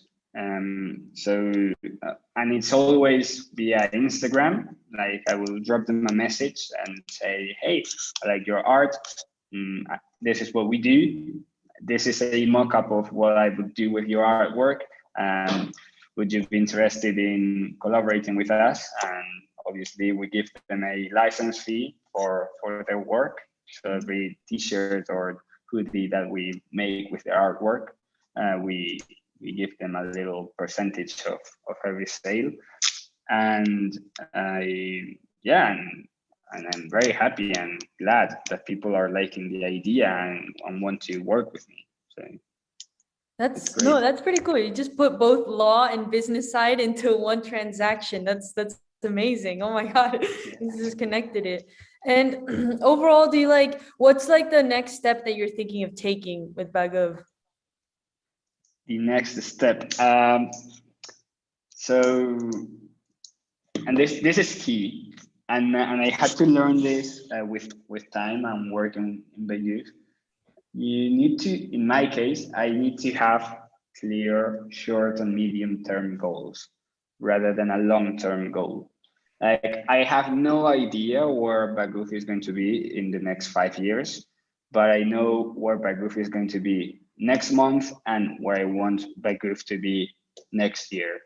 And so I have two main goals. The first goal is consolidating a brand and consolidating a community around it, around the vision, and having customers, artists, and museums that want to be in the world of Bagoof, and that they have Bagoof present in their minds. Then the second goal is to have a healthy balance sheet in next year and the year following that, and keep focusing and keeping an eye on your sales and your year-on-year growth, because that's the reflection of your work. If your sales don't grow and you're a startup, maybe it's because your idea is not being validated by your public, or maybe you're not, you need to fix something. So those are the two things that I want to do: grow our community and make sure that our balance sheet is healthy. Right. Has there been currently, have you gotten an artist that came up to you and say, hey, I love your design, can I get my art there? Yeah, quite a few of them. Yes, and it's great. Sometimes they don't fit, unfortunately, because of the type of art that they do, or the type of collection that we want to throw.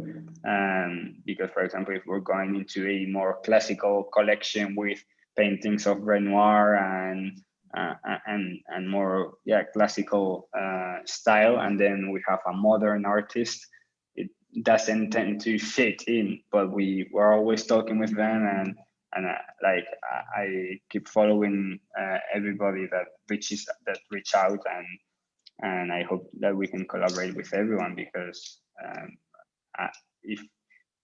if I can help their art to be seen by other people, and maybe those other people would like the art, and so I should do it. So yeah. Okay. No. Is there some key things that you're looking for? Because it seems like it's seasonal, your work, right? That you have some point classical and then modern art, and you try to place it, do you know what's next thing coming out and what's the next topic or style that you're going with? Yeah, so the next one is going to be, so for the moment, for the last 3 years, I've only done t-shirts in white and black. And now the new season, we're going to make beige t-shirts, like an off-white color. And it's going to be oriented to the Italian and French classical era, like the Dolce Vita of Europe in the 1930s, 1950s.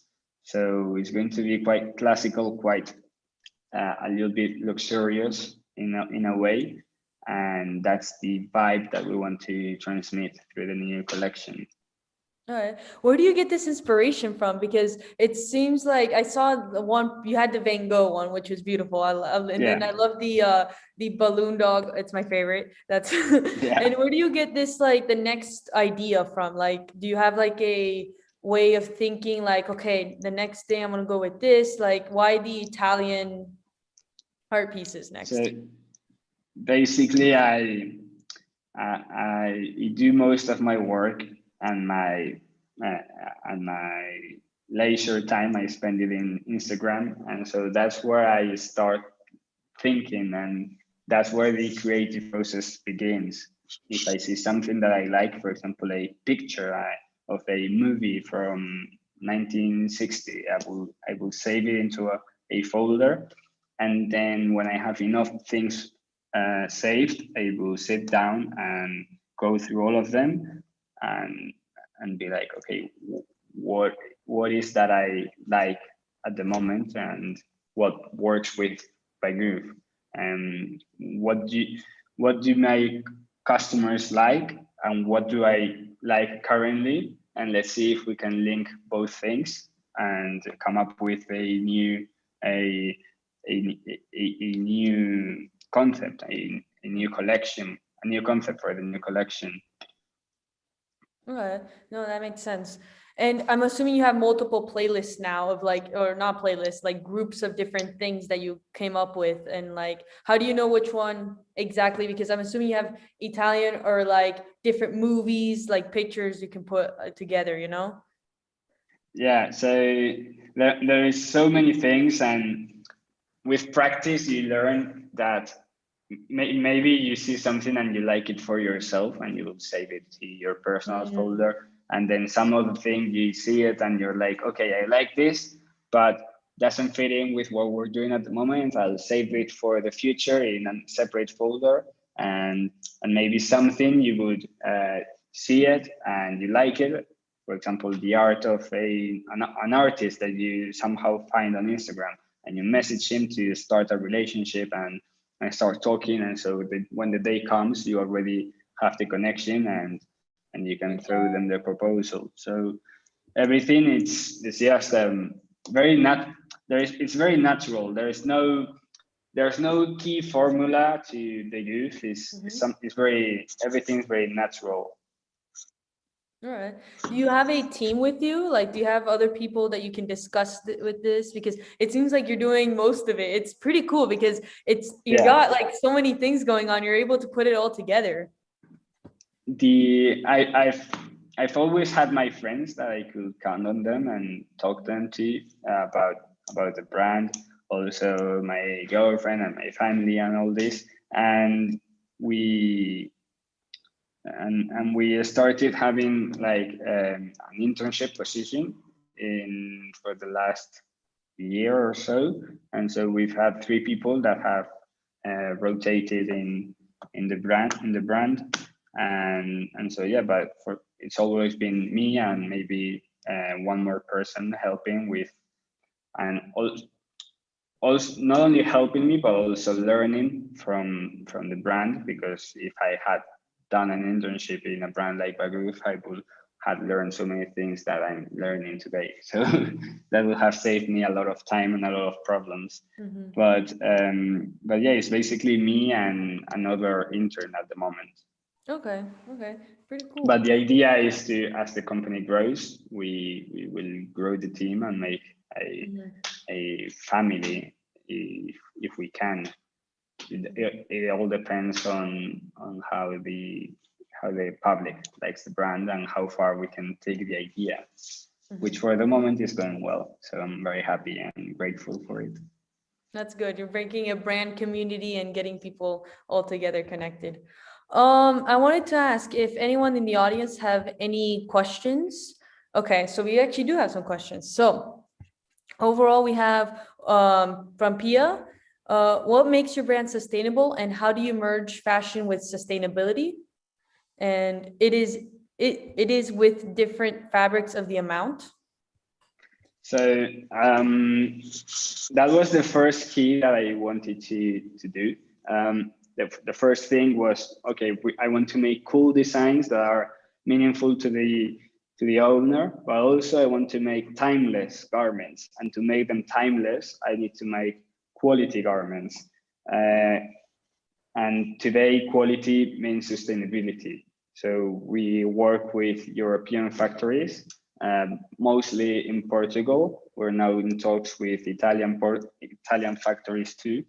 And regarding the fabrics, we use always organic cotton or fabrics that are as sustainable as possible in order to reduce our footprint impact.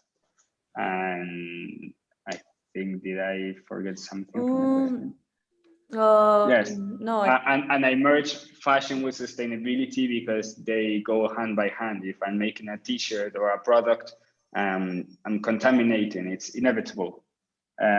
Even if you use recycled cotton, the fact that the t-shirt goes from the factory to the house of the consumer, you're polluting with transport. So you need to be mindful of what you're doing. And so the first thing that in my view you have to do is make a product that's going to last over time, and because that way you will only have to make it one time rather than 3 times.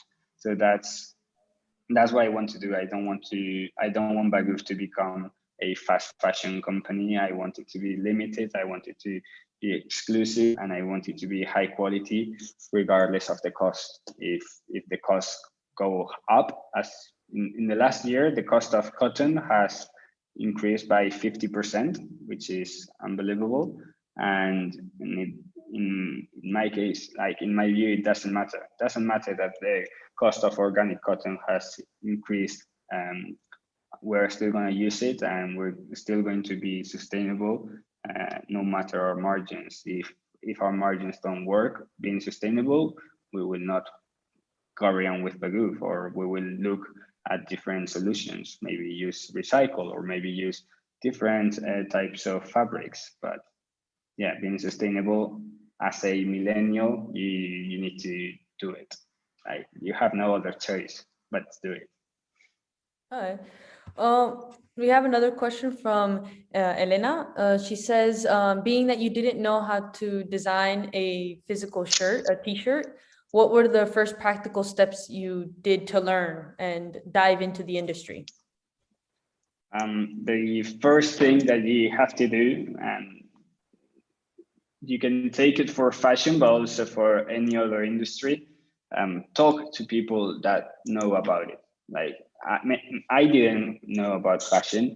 My parents had no clue about fashion, but there are many people that do know, and maybe a friend of a friend has a small brand, and maybe you can talk to them and ask them, hey, how did you begin? What I just told you in this little meeting, but how did you begin? How do you recommend to start? Where can I find a supplier? What kinds of printing techniques are there? What do you recommend? Can you put me in contact with your supplier, with your factory, or what tools do I need to design a t-shirt? Or how do you, and also not only rely on people, but also there are so many resources on the internet that you can learn. I didn't know about Photoshop.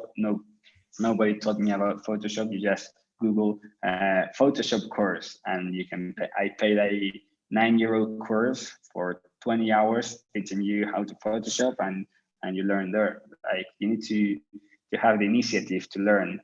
And that's difficult because at university, they are always pushing you to do this project or this exam. But after you finish, it's all you. If you don't do it by yourself, if you don't have the initiative to learn, nobody's going to teach you. All right. We have another question from Diego. He says, hello, Carlos. It seems like you really need to consider yourself an artist to truly create a valuable product offering in the fashion industry. In regards to what it means to be an artist, do you think it is something you are born with or that you can develop?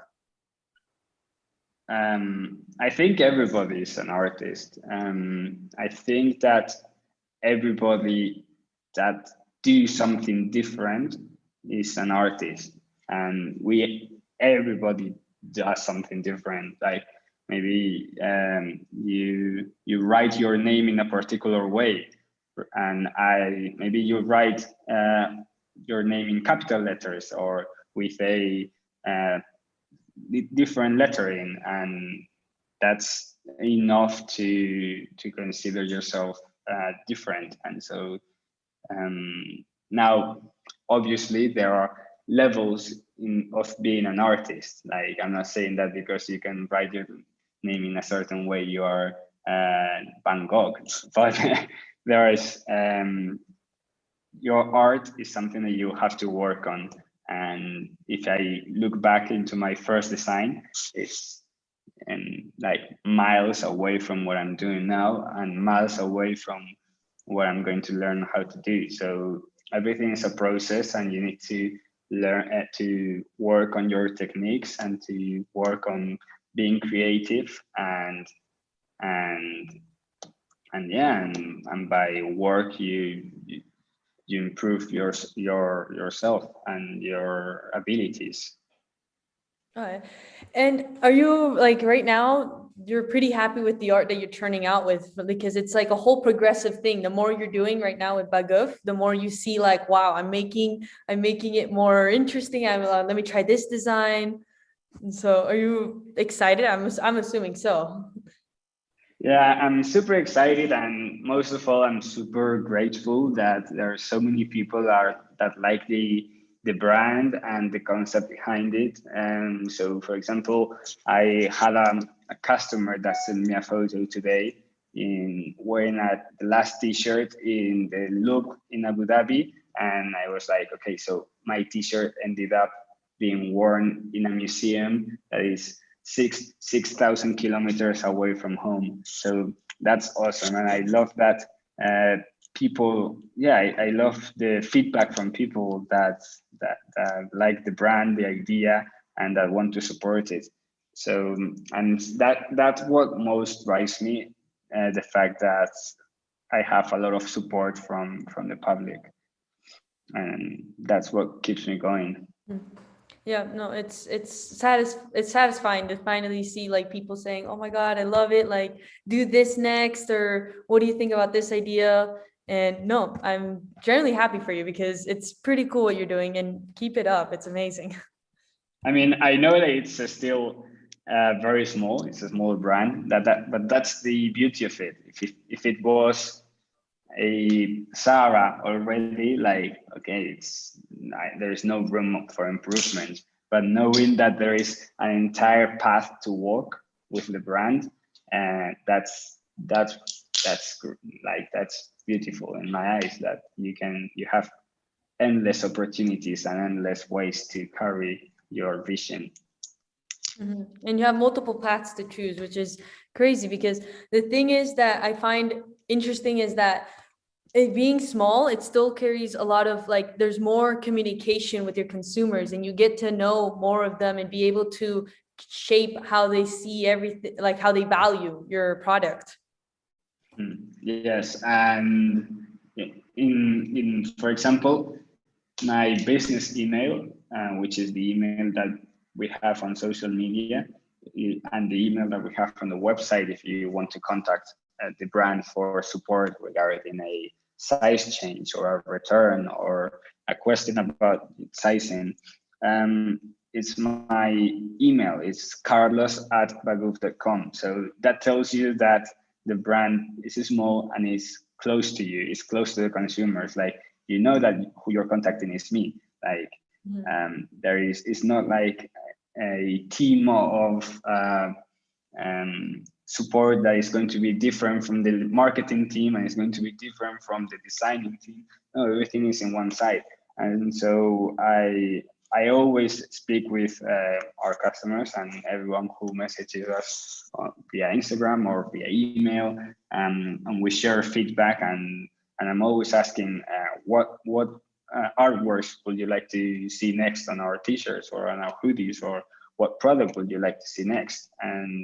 And it's awesome to have the ability to do that, because if you're too big, and you throw out a question, there's only a certain number of answers that you can read, and you cannot pay attention to everyone. And so being able to be close to the consumer and to our customers is great. No, you make interpersonal relations. That's pretty cool. So Pia asked us if you can hint the next drop because her friends want some of your designs. Yeah. So the next drop is going to be in 2 days' time, around 48 hours, 72 hours. It's going to be a T-shirt of a girl running with a canvas, with a painting that she had just painted, and it's going to be a collaboration with a magazine called the Saturday Evening Post, and we spoke with them, and there was this artwork that I really liked and that I think that represents the spirit of Bagoof, and someone young, fresh, creative, that she had just created something and she's running because she's late to whatever, maybe to a class or to a train or to a party, you never know. And so for me, it's totally different to what we've been doing lately, but I think that it represents very clearly what the brand is.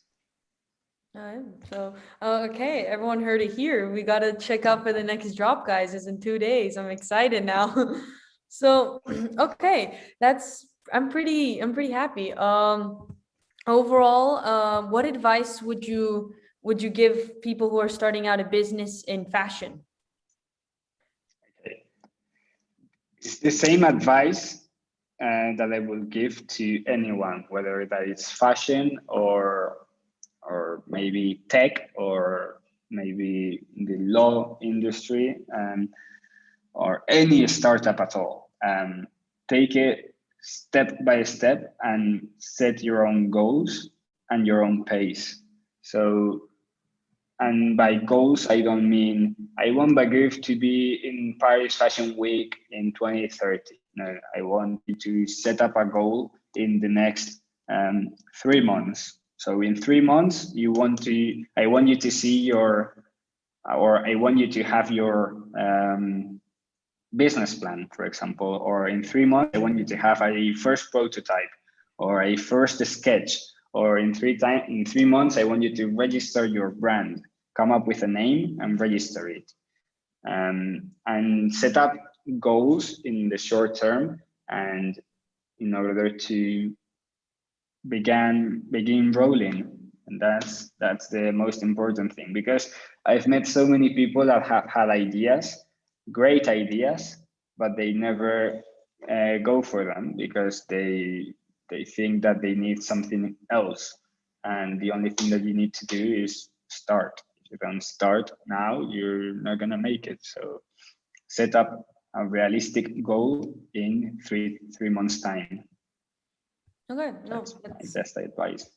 No, that's pretty good advice. It makes sense. Just going for it and seeing where it leads you, because. And if in 3 months' time you don't see the idea, the vision, you test it, or you get bored, or you see that there are many other complications to the business that you hadn't considered, then you can throw the towel. But you can. I don't think you can throw the towel without even starting. Like, just do something. Do the first step. Take the first step, and if the first step goes well,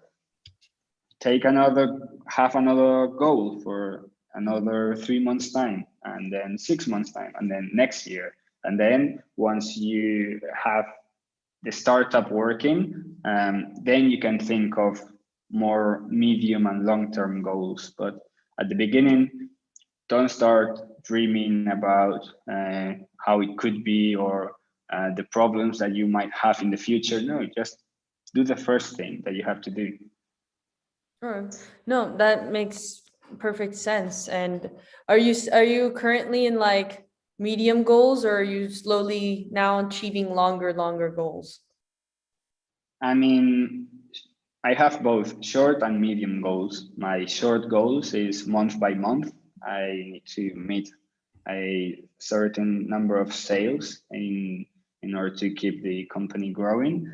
And in my long term, my medium goal is more like the ones I told you, creating the community, consolidating it, and having a healthy finance structure. Regarding the long-term goal, the long-term goal is something more abstract. It's not as material as counting the sales or counting the number of users that are subscribed to our newsletter. The long-term goal is more like I would like the brand to be an ecosystem that works by itself, an ecosystem where everybody depends on everybody. So we give jobs to our factories, and our factories make good products for us that our consumers are going to buy, and that artists and museums have collaborated into the design process. And so everything is like a big circle that fits together. Okay, so interconnection all together, bringing it. Okay. And making it that it can work on itself. Right. At the moment, it's just me, and if I go on holiday for a week, my group collapses. So my long-term goal will be for the brand to work by itself. Being sustainable then. Exactly. Okay, then no, that's a pretty good goal. That makes sense. If anyone in the audience have any questions that you would like to ask, anyone interested?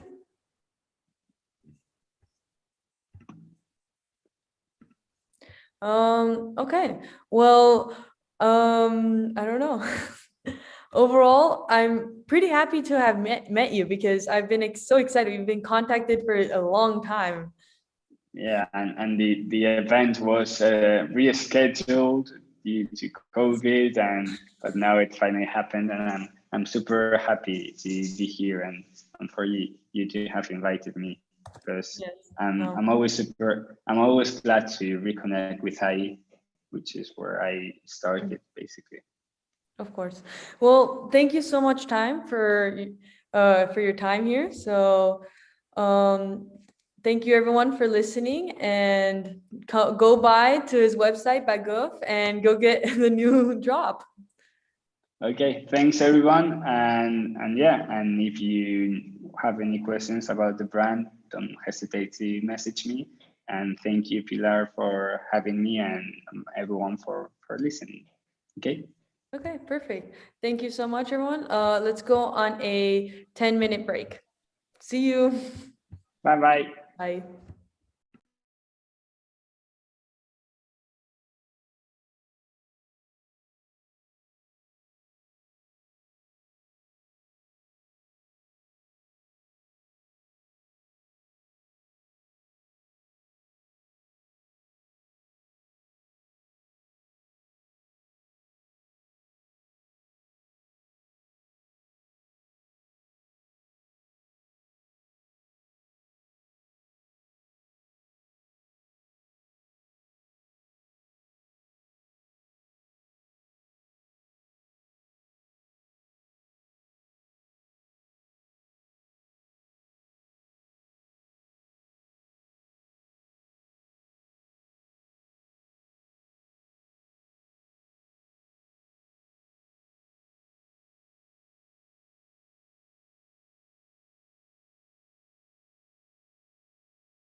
¿Cómo me ves?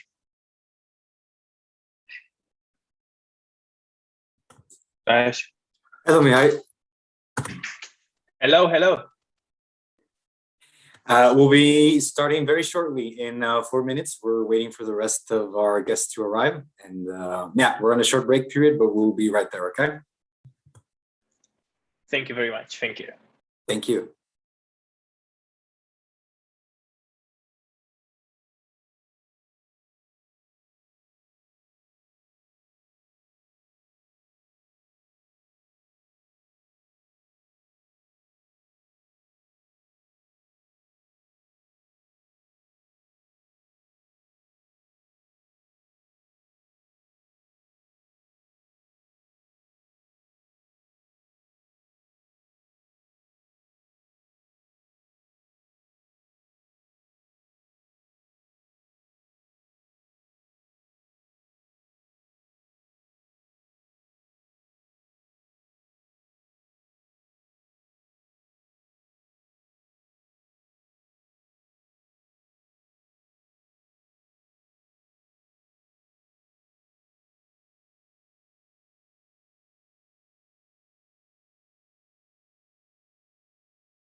All right, I do believe we have all of our guests on. So welcome everyone back to the IE Entrepreneurship Summit. My name is Diego Rubio. I am the co-president of the club. Today for this event, I have 3 guests that I am really thrilled to be sharing with all of you.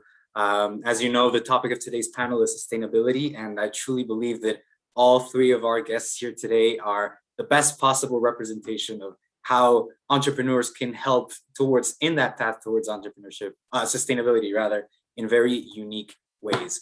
So please allow me to firstly start off by introducing our guests one by one. And truly, it's been a great effort to try to shorten down the introduction so that I can't name all of the achievements, or otherwise we'd stay here forever. But first of all, we have on Mr. Maximilian Berner. Welcome to the panel today, sir. He is the co-founder and CEO of Bucks Hub, and Bucks Hub addresses environmental sustainability and affordable housing by helping businesses and consumers buy and repurpose shipping containers for alternative use. He has been listed by Forbes as a 30 under 30 social entrepreneur and has previously also helped in the Founders Pledge community in Europe. which has grown to over 1,600 members and includes members from some of the biggest companies in the world, such as Spotify, WeWork, Uber, and so on. Welcome to today's panel, sir. Yeah, pleasure to be here. Thanks so much. All right, and next up, we have Mihai Toader-Pasti. As some of you may know, buildings are one of the biggest polluters in the world, but Mr. Toader-Pasti's company, F10, is looking to change that by creating more sustainable buildings and training the next generation of sustainable architects. So far, his company has raised over $4 million and has trained students to create these sustainable buildings all around the world. He has also been named as a Forbes 30 Under 30 social entrepreneur and as JCI's 10 outstanding young persons of the world.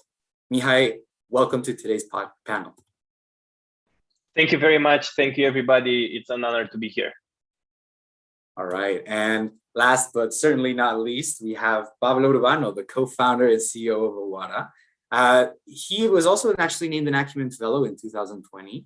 And you may know Awada actually as the company that sells water-based and actually now soda-based products as well, made mostly or entirely from recyclable materials.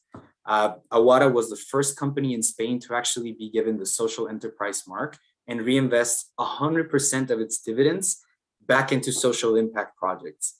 Some of you, if you are studying in the Maria de Molina or IE Tower, may actually recognize these products because they are sold on our campus as well. So now you have one of the men behind this project, Mr. Pablo Urbano. Thank you for joining us today. Thank you, Diego. Here is the bottle if you want to see it. I have to say, it was the first time I was in my own campus in Madrid, and I got my own as well. So I do give you a bit of free promotion tonight. Thank you very much, Diego. No, and truly, thank you all three for being here. I'm really, really excited about the topics that we're going to talk about today. And I'd like to start off with this definition. Sustainability, according to the Cambridge Dictionary, is this: the quality of causing little or no damage to the environment and therefore being able to continue for a long time. Now, I think we can all agree that this is a bit of a vague definition. And what's important is that it can be interpreted in many ways to create a vision of what sustainability for our world actually is. I would like to ask all three of you, and perhaps we can start with Mr. Max Berner. What is your vision of a sustainable world, and how does your company contribute to this vision? Yeah, so I think obviously, the vision for a sustainable world is a very large topic. I think, as you mentioned, or what the definition says is probably very true. I think it's for us to think about how can we reduce our footprint and how can we ensure that future generations can live the same life or an even better life than us. And I think, there's a thousand different ways of doing that. I think, how Box Hub specifically, or how I tried to do that in my career was in several ways. I think Box Hub addresses it, number one, by hoping to reduce carbon footprint. I am obviously, it's a big topic and one of the biggest challenges of our lifetime. And we do that by, as you mentioned, reducing, by repurposing shipping containers. And you can do that for homes, for, retail space, and hospitality space. I think the last data that I saw was that if you can produce or repurpose a shipping container instead of a house, you can actually save a few tons of CO2 just by doing that. Everything from transport to the steel production necessary or other materials for building a house. So we really focus on environmental sustainability in that aspect. And at the same time, nowadays a lot of food will have to be produced indoors as well, or in the future. You can do that with shipping containers as well. So a lot of shipping containers will be transformed into vertical farms, for example. So another aspect to it is making food and food accessibility cheaper and more available, right? So I think that's another aspect. and then lastly, of course, it's about affordable housing, right? So it's a big challenge, especially over here in North America or specifically in the US, but also in a lot of other countries where housing prices and housing availability, especially are getting more and more difficult. And obviously, as you can imagine, transforming a shipping container into housing is usually much cheaper than building something new, right? So, for example, in Los Angeles, you have an area called Skid Row, which is very famous for having the largest homeless population in the U.S. And just last year, the LA County decided that the city actually has to build housing for those homeless people over the next 3 or 4 years, and they're doing that mostly now with shipping containers. So it's an easy and cheap way to make that happen, and obviously to help those people in that sense. That's BoxHub specific. I think generally my previous role at Founders Pledge, everything there is about how can you be most effective when you want to do good. Yeah, and that could be environmental sustainability or anything else as well. But there's so many different opportunities and how you can make that happen.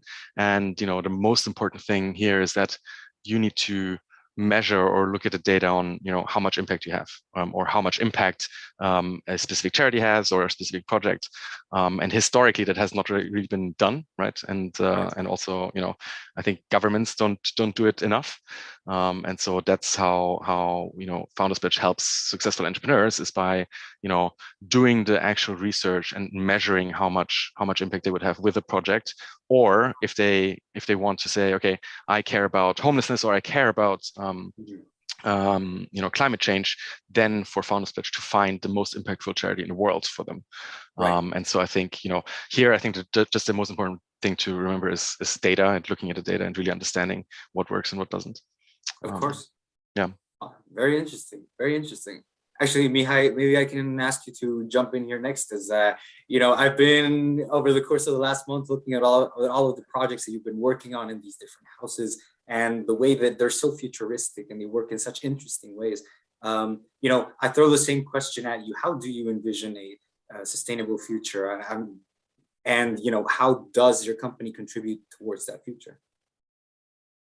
Thank you so much for your question. I completely agree with what Max already said. I will add to that for me, sustainability means to be less stupid and not selling your future for immediate gains. Mm-hmm. I think that what we should aim for is having happy and prosperous people living in harmony with plants and animals and so on. Because in a way, it's so dumb to think that the environment is this different thing that we should protect. And this sounds a bit patronizing towards the environment, which is insane, because it's been here for way longer than we have been here. And we actually cannot destroy the environment. And I think this is something that people too often mistakes. We can destroy the environment in a sense that it's inhabitable by us. So by affecting the environment, we are just affecting us, maybe not us now, but us in the future, and us, the least fortunate of us.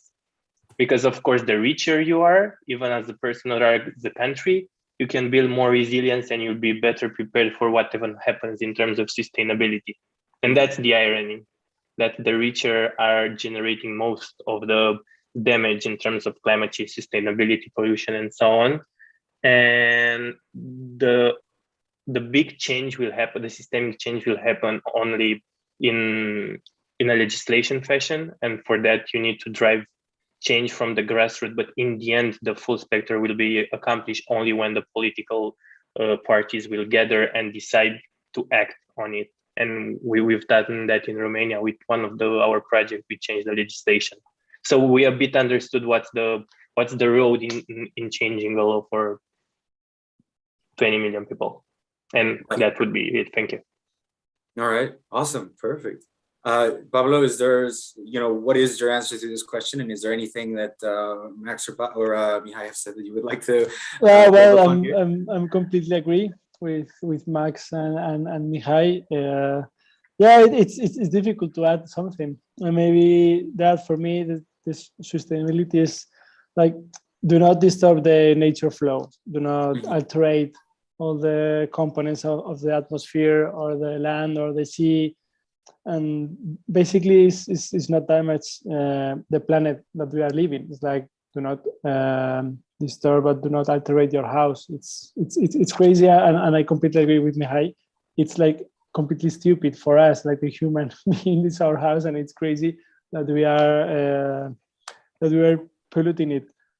But yeah, and for Awara, how we want to collaborate or to reinforce this sustainability is through use recycling materials, recycling and recycled materials, because for us the plastic is a very interesting material, but of course if you are not using in the proper way, you are damaging the planet. But if you transform it and you reuse it and you can recycle this plastic, of course you can use a lot of times. So for us, inside the water market, that it's interesting also, because of course you have a dark side and a bright side. We want to transform this dark side into a bright side. So yeah, and we are focused on promoting these recycling materials. Of course. And, I'm glad all three of you have brought up this question of things that we're doing correctly, things that we're not. With the recent climate summit, the COP26, that's been recently going on, I think, these topics of sustainability and saving our world are really being refreshed in people's minds. There's those who say like, okay, this is good, and now there's changes being done. And there's people who say, not enough is being done, and that it can't be done by, our current leadership or whoever it may be. Maybe if I can start with Pablo this time around, do you think that the world is headed in the direction of achieving its sustainability goals? And if not, what can help us to get there? Wow, what a big question. Only big questions. He's only throwing the yeah, exactly. questions right away. Yeah, the big picture. Okay, I'm an entrepreneur. I'm not Biden or whatever. But yeah, in fact, this question, of course, it's something that we are discussing these days because of the 26th COP, and it's very interesting because I have a lot of different feelings. There are some people that, of course, they say, no, this is only greenwashing, and all the leaders come to that summit or this COP by their jet planes and talk about how we are going to do things in the next years, put in some money, invest in some money, and that's all. But I think I have a hope of these big leaders to support the enterprise or support investing money in the correct direction. I think there is a key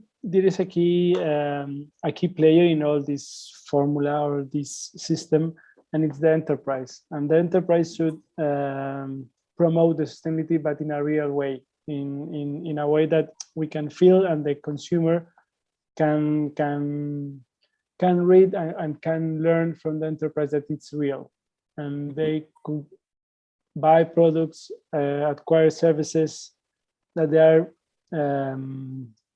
promoting sustainability for the environment and reducing the impact of their products or the services, because all of us, we need in a more or in a low manner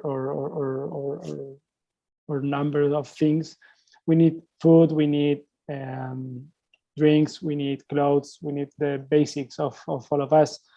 And if the enterprise and the consumers act and act and ask for these new more efficient and sustainable products, I think we are going in the right path or in the right direction. But of course, I reduce these big questions to the little enterprise or the little consumers. Right. This is where the impact is, the real impact is. For sure. Mihai, would you like to jump on this question? Where do you see us headed and what can help us to get there? I frankly don't know how to answer this question. I can only hope for the better in the sense that I'm sure that one way or another, this fight will be won. The difference is when, and that difference in when it's where we can act, and the reason that so many of us are doing what they are doing, because it could take a lot of time or a shorter amount of time, the impact could be really, really bad or decent enough to be felt and overcome by preparation and building resilience and so on. So there are reasons for which I'm pessimistic, but there are more important reasons for which I'm kind of optimistic, in the sense that even though not everyone now committed to zero carbon till 2050, and no one almost have a plan in order to achieve that, even though it sounds really sexy in a PR way, mostly for the European Union, who found this really interesting branding in a way, or positioning to be the first continent that is zero carbon. But I'm happy that big countries with lots of money are pushing this forward, and I believe that this will fuel the innovation we need in order to make the leap, even though it's not for the I don't know, for the environmental reasons. And Tesla would be one example, but it's the most well-known. People are choosing Tesla not necessarily because they believe in climate change or environmental stuff and so on, but because it's sexy, it has a great mileage, and there are lots of incentives to get an electric car right now. And if you live in most of the countries in European Union, not Romania, it's actually a better product to use than a traditional combustion car. So this is why I'm optimistic towards the future. All right, I like that answer, and I agree with the Tesla sexiness point 100%. Mr. Bernu, would you like to jump in on this discussion? What do you think? Yeah, so I think I'm less optimistic than the rest of you, to be honest. I think that I just quickly looked at the numbers again from the COP conference. I think, right now at the current pace, we're still at plus 2.4 degrees by the end of the century. 1.5 or less is kind of like what we need. And even with the current Paris Climate Agreement and all the plans that the governments have put in place, we're not nearly going to get to where we need to be. So I think that is a lot more that needs to happen from all involved parties. I think I totally agree that enterprise will have to play a big role in this. So every company should promote sustainability and environmentalism. They should look at how much CO2 are they producing. They should look at how are their workers producing them. There are interesting companies now that really entirely focus on helping large enterprises reducing their emissions. Planetly from Berlin is an example, and they come in, they really just analyze every single process within a large organization and then recommend to you or to the enterprise how to reduce their emissions. So I think enterprise is a big part. Secondly, I think entrepreneurs have to play a huge role. I think they will, and I actually think they will play a bigger role than governments. To counter a little bit one of the comments earlier, I think that nowadays people like Elon Musk and others are the ones that drive innovation much faster. And I think technology, the speed of technology and innovation is exponential. And I think that the real solutions will always start with those, and especially also when it comes to making products sexy, right? I think that governments have to do more. They need to implement more laws, for enterprise and consumers. I think it's not enough to just ask everyone to be a bit more mindful. I think at some point, then there will need to be more laws or guidelines around this. And then lastly, I think everyone themselves need to get better as well, right? So, my fiance is vegetarian. She tries to tell me for a long time to become vegetarian as well. I've tried many times, and I still, I'm not there. And I think, consuming ourselves, we need to be a bit more mindful, even if it's not becoming a total vegetarian, but just being a lot more mindful than what we are right now. And then also, I think, working for the right organizations, right? Supporting the right organizations. If you have money to donate, then donate to the ones that can really help. If you want to, work on making the world a better place, then, then find the right organization to do that. So I think literally all parties, enterprise, entrepreneurs, governments, and all of us, I think we all need to do a bit more. Absolutely. And I think you hit on a key point there when we were talking about enterprises and businesses. And, that's actually, I want to get onto the topic a little bit more of entrepreneurship because, like I said at the very beginning, you three are very unique in the sense that, you're not NGOs, you're not government agents, you're all entrepreneurs. And the main purpose, or one of the main purposes of all of your companies, is to help create that social and environmental impact. And I would like to know, and maybe Max, you can build up on this question a little bit more. Since you said that enterprises are so important in that process towards sustainability, what would you say are the particular advantages that social enterprises or social entrepreneurs have in the process of creating that change that, let's say, NGOs don't have, or government agents don't have, or other sorts of organizations don't have? What are the advantages? Do we believe that there are advantages? I mean, perhaps, because you don't have to go through a big bureaucracy or long processes, perhaps because you can find a team who's really passionate about these topics. I mean, I'm sure that sometimes the process is a little bit easier when your entire company is focused on this problem, no? Yeah, of course, I agree. I think, the tricky part is that it's still very unclear, how much impact organizations can have compared to, let's say, investments or donations. I think it's very difficult to measure. So, if you have a company or a fund that does social impact investments, how much do they contribute versus, or how much positive impact do they have versus, let's say, a donation, right? So I think this is a very, very complicated topic. I'm not sure we know if there's, one that is actually better. But as I said before, I think all of those ideally would need to work together, and we all need to support all of them to make it work eventually. So I think all of the ones that I mentioned, I think, governments are the ones that move the slowest. And that's why I believe that, entrepreneurs have probably the main role when it comes to innovation and technology, especially, and how we can, reduce our carbon emissions with, Tesla is obviously a great example, but there's also a lot of other cases. And yeah, so I think I would say entrepreneurs and technology are probably the fast and have to be the main drivers versus anything else. Pablo, you're my next victim here. I want to know what you think about social enterprises. You work in one yourself. Where do you think they fit into this picture of getting to a sustainable future? Well, I think it's one of the values that, for example, in Awara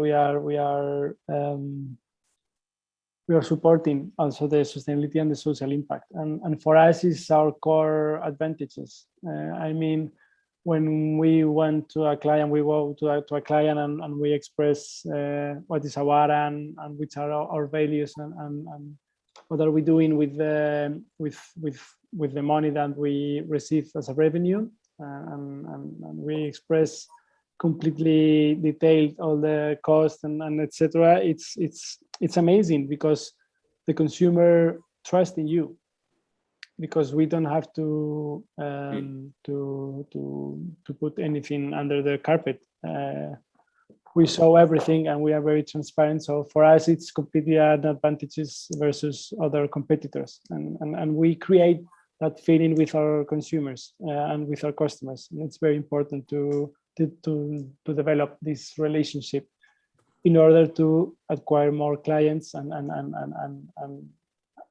have more impact, because it's how we do it.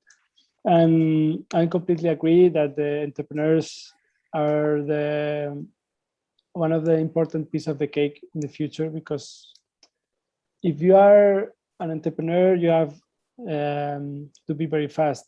I mean, in the companies that has already created and they have a big P&Ls, and they have to always growth and always reduce cost and increase the benefits and the revenues.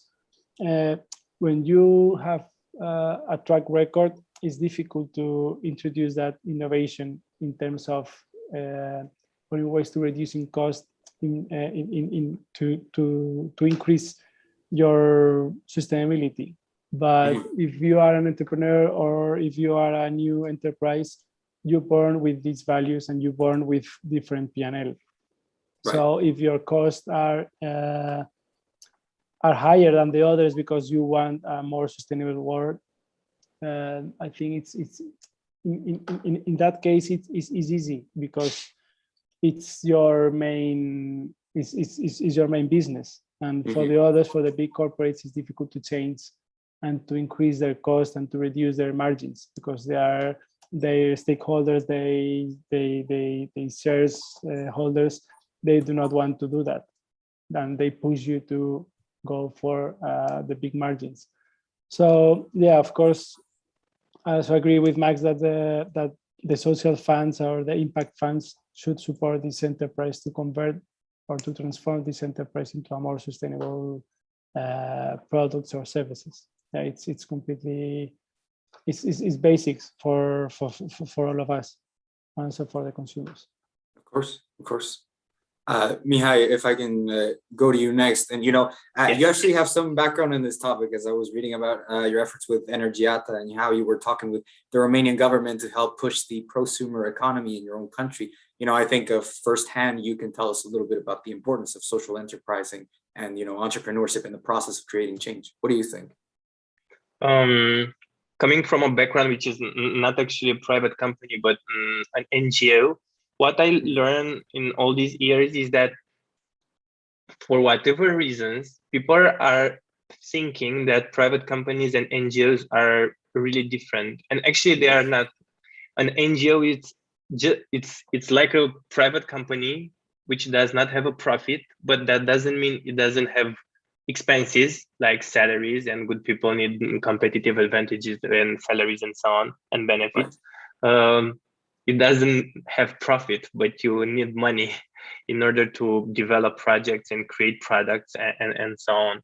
So what we've done in all these years were to convince companies, which in a sense are our clients, to sponsor us with millions of euros, and there are more than 200 of them.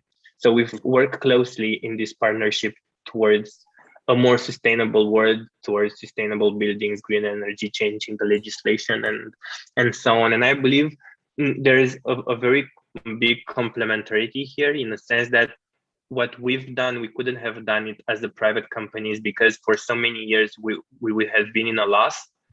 Or if we would have worked like startups today, in which you can wait 10 years in order to be profitable, and you look at Uber and this kind of company which never made profit and have like a super valuation, that business case we could have had with our NGO. But what we actually achieved with our projects was to create a market that other private companies could benefit from and create sustainable products and so on, without having the need to educate such an entire population.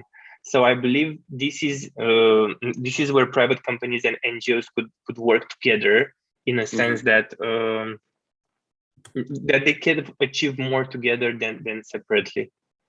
But in the end, it's not such a big difference if you have profit or you don't have profit, because there are also private companies who are B Corp and so on, who choose not to have a profit and either donate and put into their social programs and so on. But I also believe this is where the change will come from. Because I was saying that the NGOs are the first part in which they educate the market. I believe then the entrepreneurs come. And if you are looking at the adoption curve, there's the chasm. And I believe only the private companies can get us, if you are looking at sustainability and climate change in terms of technology, which we can just as a hypothesis do that. And then the central administration and the government and so on can bring everyone on board. But we need the leadership of private companies, NGOs, and young people marching for a better world. This is where it starts in a way. Right. All right. Yeah, agreed. Very interesting thoughts from all you three. At this point, I would like to ask the audience for any questions they might have. Anything that you would want to ask to an individual speaker or all three together, please feel free to write on the Q&A or on the chat. While we're waiting for some questions to come in, actually, I would like to ask Pablo, you in particular have worked a lot with many different social impact projects, through partnerships and with NGOs or, independent. One of the trends that I've noticed spring up a lot at IE University now is that there's a lot of more sustainability clubs or community projects. And I would like to know from you, like, when you look at these projects or when you look at these organizations, what are the key aspects that lead them to success? So what are the things that these students should keep in mind if they really want to make an impact? Thanks for the question, Diego. Yeah, we collaborate and we have a partnership with a lot of different NGOs in different countries. We support local partners in extreme poor countries, like extreme poor areas in the country of Ethiopia or Kenya or India or Cambodia, and they are completely different countries, different cultures, and different organizations. And any project is different each other. Yeah, you have to adapt your process, but of course we develop it's like a very straight process to transform this relationship in completely trust. And I mean, at the beginning, we audit these NGOs. Like, of course, the accounts, the accountability has to be completely clean and very transparent. The numbers has to go to the projects and do not have any problem with the numbers. And of course, we ask also for experience in water. We check the different projects of water that they had done, and the third thing that we ask for them is continuing to visit the project and to maintain the project. In terms of, we want a report for 5 years every 6 months. So we do not want to invest in a project and okay, that's all, let's go for another one. We want to invest in a project to see how is developing this project and the people who is fetching the water from the well or whatever, or specific KPIs that we develop with these local partners, and we want to see how these KPIs are transforming year by year. And it's amazing to transform, because the cooperation some years ago was the KPI is like a metric, like what is a KPI, or there are no real numbers to see how is developing the project. So we have to educate, of course, in the comillas, because it's difficult in these areas where the smartphones are not in share that is not common to have a smartphone or to have internet or to have electricity. So you have to ask the KPIs that you can ask, for sure. And so you have to adapt your conversation to these partners, and also to transform these numbers or this conversation to your customers and to your clients, to as I said before, to be very transparent and to communicate what is a project, to transform the act of consume a bottle into an act of giving access to water to a person who is in another part of the world. So it's very difficult to adapt your conversation, but you have to select your KPIs and select these three topics to have a proper relationship based in trust. I think is the most important thing. Absolutely, absolutely. We have a question over here from Eugenio. He says, I would like to know about, you guys' opinion on how to know when companies are greenwashing and when they're actually going fully into sustainability. Mihai, maybe you can help us out with this question a little bit. The shortest version is you don't know, but the longer, more complicated answer is basically like in every other situation, you have standards and you have third parties that can certify what you are attesting to. For example, in construction, there is LEED, BREEAM, DGMB, and Living Building Challenge, and so on. So basically, you try to find some institution that are certifying that a certain company is having sustainable products. There are also certification that can attest that company is sustainable, and so on. But basically, you have to do a lot of research, and there's not just one body who does all of that. For example, I have a big problem with fashion, or at least in Romania, it's really complicated to understand what brand is sustainable and what brand it's not. Right. But that's usually easy if the product is super cheap and it's produced in a country that it's very, very far away. Usually it's because there are poor labor, that the labor is not well paid and their rights are not necessarily respected. And they did that mainly for economic purposes. And usually you don't care that much about the planet if you don't care that much about the people who are making your clothes and so on. Right, right. No, that's a very fair point.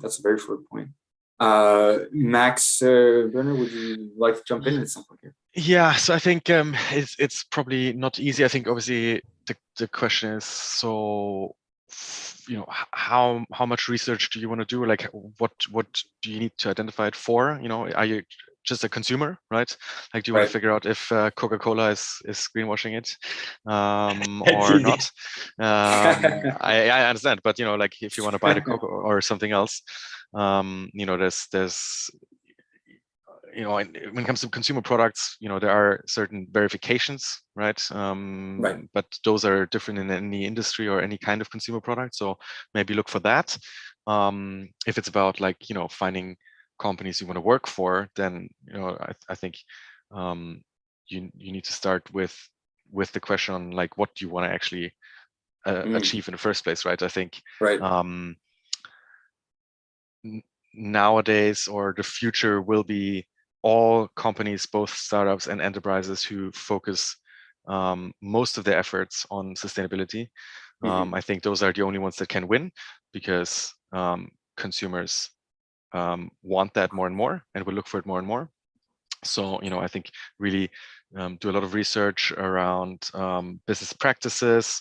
Obviously, I mentioned Planetly before. I think they're also partly publishing their reports. So more and more there will be companies will be required to be analyzed by third parties, and then to be pressured into doing better as well, right? And so any kind of information or any company that you can find that can help you with that analysis obviously works as well.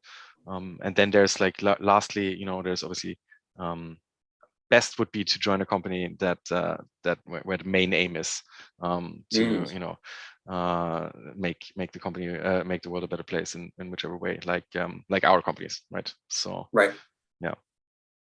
All right, perfect. Pablo, of course, I extend the invitation. Is there anything you would like to add to this? It's okay. I completely agree with Max and Mihail. I think the consumers has to do proper research, but of course, it's difficult to have a proper research in any product that you are consuming in your day-to-day life.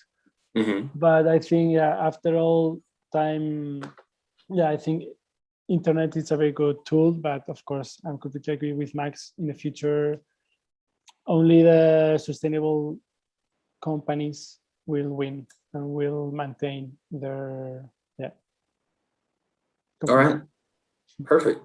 And we have another question actually here from Pilar. This one is for you, Pablo, actually. What are the challenges that you face being sustainable? And I guess this might refer to standards that you have to live up to, or finding those materials. What are the hardest parts of keeping your company so, strictly sustainable too? Well, I think at the beginning it was very difficult for us because we are the first brand in Europe that we decided to use completely recycled PET plastic, is the plastic of the bottles. And it costs at the beginning like more or less 10-50% more than the virgin one. And nowadays it's increasing up to more or less more than 60% more than the virgin one. So for us, of course, it's difficult because there are not so many companies that are recycling this plastic because it's more expensive and they don't exist proper demand. More or less nowadays in Spain, in Europe, they are introducing like a tax for using virgin plastic instead of recycled plastic. So more and more companies are now introducing a percentage in their bottles, and of course it's going to increase the demand and of course it's going to be more offer. Nowadays there are big companies, big suppliers that they are investing a lot in new plants to recycle the plastic. So I think at the beginning we faced a lot of difficulties, economic difficulties, and of course of suppliers. But nowadays it's more and more using, thanks to the government or the tax or the consumers, that they are asking for more recycled materials in their products. And of course, as I said at the beginning, we are in the water market. We want to transform the water market from inside, and of course it's difficult to innovate in a very big market with very low margins, but we want to be always innovative and in front of the sustainability. So for us, the best material is no material. If you can drink for the tap water in a glass, of course it's the best.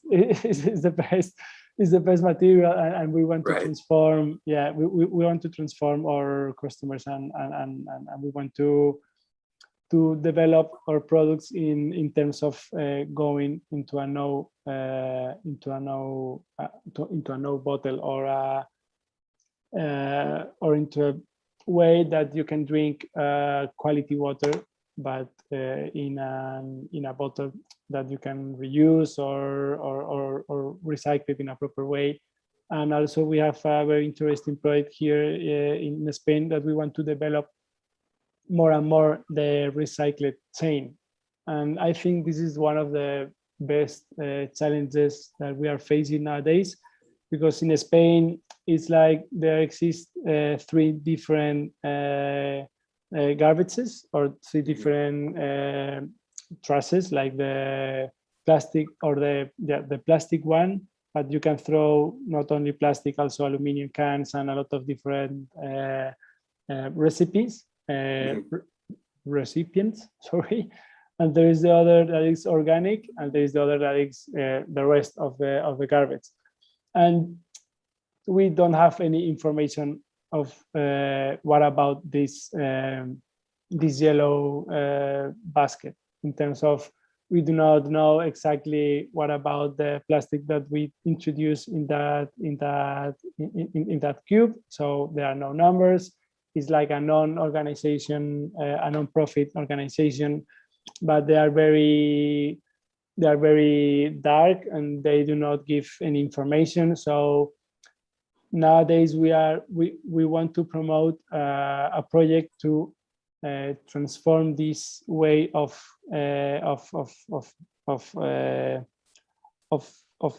developing this garbage into another way, more transparent, and to see the results of the plastic that all the consumers are throwing in the right basket. So yeah, I think for us this is the most difficult challenge that we are facing, to see what about the plastic in these days. All right, thank you for that answer. And as we're running a little short on time, there is a question that I would like to close. I'll direct it first to Mihai, but I do want all three of you to answer. Specifically, Mihai, I know that you and your team at FDEN have worked to, in these solar decathlons, right? Which is where young participants from around the world compete to create the best solutions to global issues, especially in architectural sustainability. And I saw in an interview from you a quote that I really liked, which was that I really believe in youth power to shape the world by becoming decision makers. And I would like to ask you, and I would like to ask all three of you actually, why are the young men and women like those listening to you today the best equipped to change the world? And how can we help them achieve that? In my opinion, it's really easy because young people have the most in stake if they don't act. Mm-hmm. So basically, this should be the biggest motivator in order to do anything. And what I've seen in my experience with changing the legislation, because in a sense that was more interesting than the solar decathlon, because in solar decathlon it was kind of interesting. We're super young people. We dreamed that we can design and build one of the best homes in the world, and we did that. And there are teams from all over the world, amazing young people. But the dynamic was in the other project where we worked with older people that are decision makers, and they have the power to affect lives of tens of millions, for example, in our case. And if you are looking to European Union and other similar bodies, hundreds of millions of people. And what I've seen is that we as young people sometimes we believe that we are not good enough, in the sense that we don't understand everything what happens, and we don't have the knowledge in order to really understand the technical issues or the political implication and so on. It took us 2 years to learn all of that. And I found it really interesting, because I think that if young people will believe more in their power, in themselves, they could really be really good enough in order to take decisions for tens of millions of people, because actually it's not that hard. And what was the most impressive thing I learned, or the biggest misconception I had, was that older people have lots of answers, and most of the problems are not solved yet because no one found a solution. And I found that to be wrong. There are lots of existing solutions to lots of problems, but no one is taking that particular problem and get it through from one end to another. And young people have a lot of energy and hope and courage in order to deliver this type of change. Because, and I will end with that, I don't want to have like a very long answer, but when we started this program and we were already successful with homes, and we started this legislative project, most of the people told us that we shouldn't do it. We are wasting out our time because it will take 25 years in order to solve it. And what I told them back then was that even if we will took 25 years, which I didn't believe it will took that long, or I hope we didn't took that long, it takes that time since the moment you are starting that thing. And if we are waiting, it's not gonna be solved by itself. And it took just 3 years. I'm actually super surprised. I thought 5 to 10 maybe, not 25, and it took just 3 years. And we were super young back then. We were like 25 and 26 years old when it started. And this is why I believe that any young person could and should change the world. Thank you. Thank you for your answer. Mr. Berner, what would you say to this question? I think that Mihail is obviously very right that it should matter to young people, because their lives are at stake the most, and their generation and the younger generations. I think there's a little bit of an effect where our parents, grandparents, up until a few years ago, they lived their entire lives not really worrying about those kind of things and not really thinking about it. It wasn't such a big topic. Students now, or have pretty much lived their entire lives with that being a huge topic, sustainability, or climate change, especially. So I think more of our lives have been affected by it and already, and so we just, I think, have been better educated in any case, on average. Right. I think, why are young people so important to make it happen? I think I mentioned before that I really believe, startups and entrepreneurs are the ones who are gonna change the world the fastest, and technology. And I think, you can all become politicians at some point, but I think the startup school is a very important school, and you're also not going to learn that at a big enterprise. So I think it's all about moving incredibly fast, making mistakes, learning from the mistakes, and I think a startup is basically the best place to do that. Choose any startup that does something good, right? Mm-hmm. And then do your internships, do your first few jobs, and see really what fast moving means, and then hopefully teach others, apply that in your other roles, maybe when you go to big enterprise later, or when you become a politician. Because most politicians nowadays have absolutely no idea how fast things can go, and to the positive, right? How fast you can achieve things. And so I think that would be my big ask is even if you're not planning to now, at least do one internship or something at a startup that you really believe in, and I think you'll look at business or work quite differently and learn a lot. So yeah. Perfect. And Pablo, if I can finish off with you. Okay, very quickly. Yeah, I'm completely agree, of course, with Max and Mihai. I think all of us have the opportunity to change our little world, our little place around us or next to us, and of course for the students.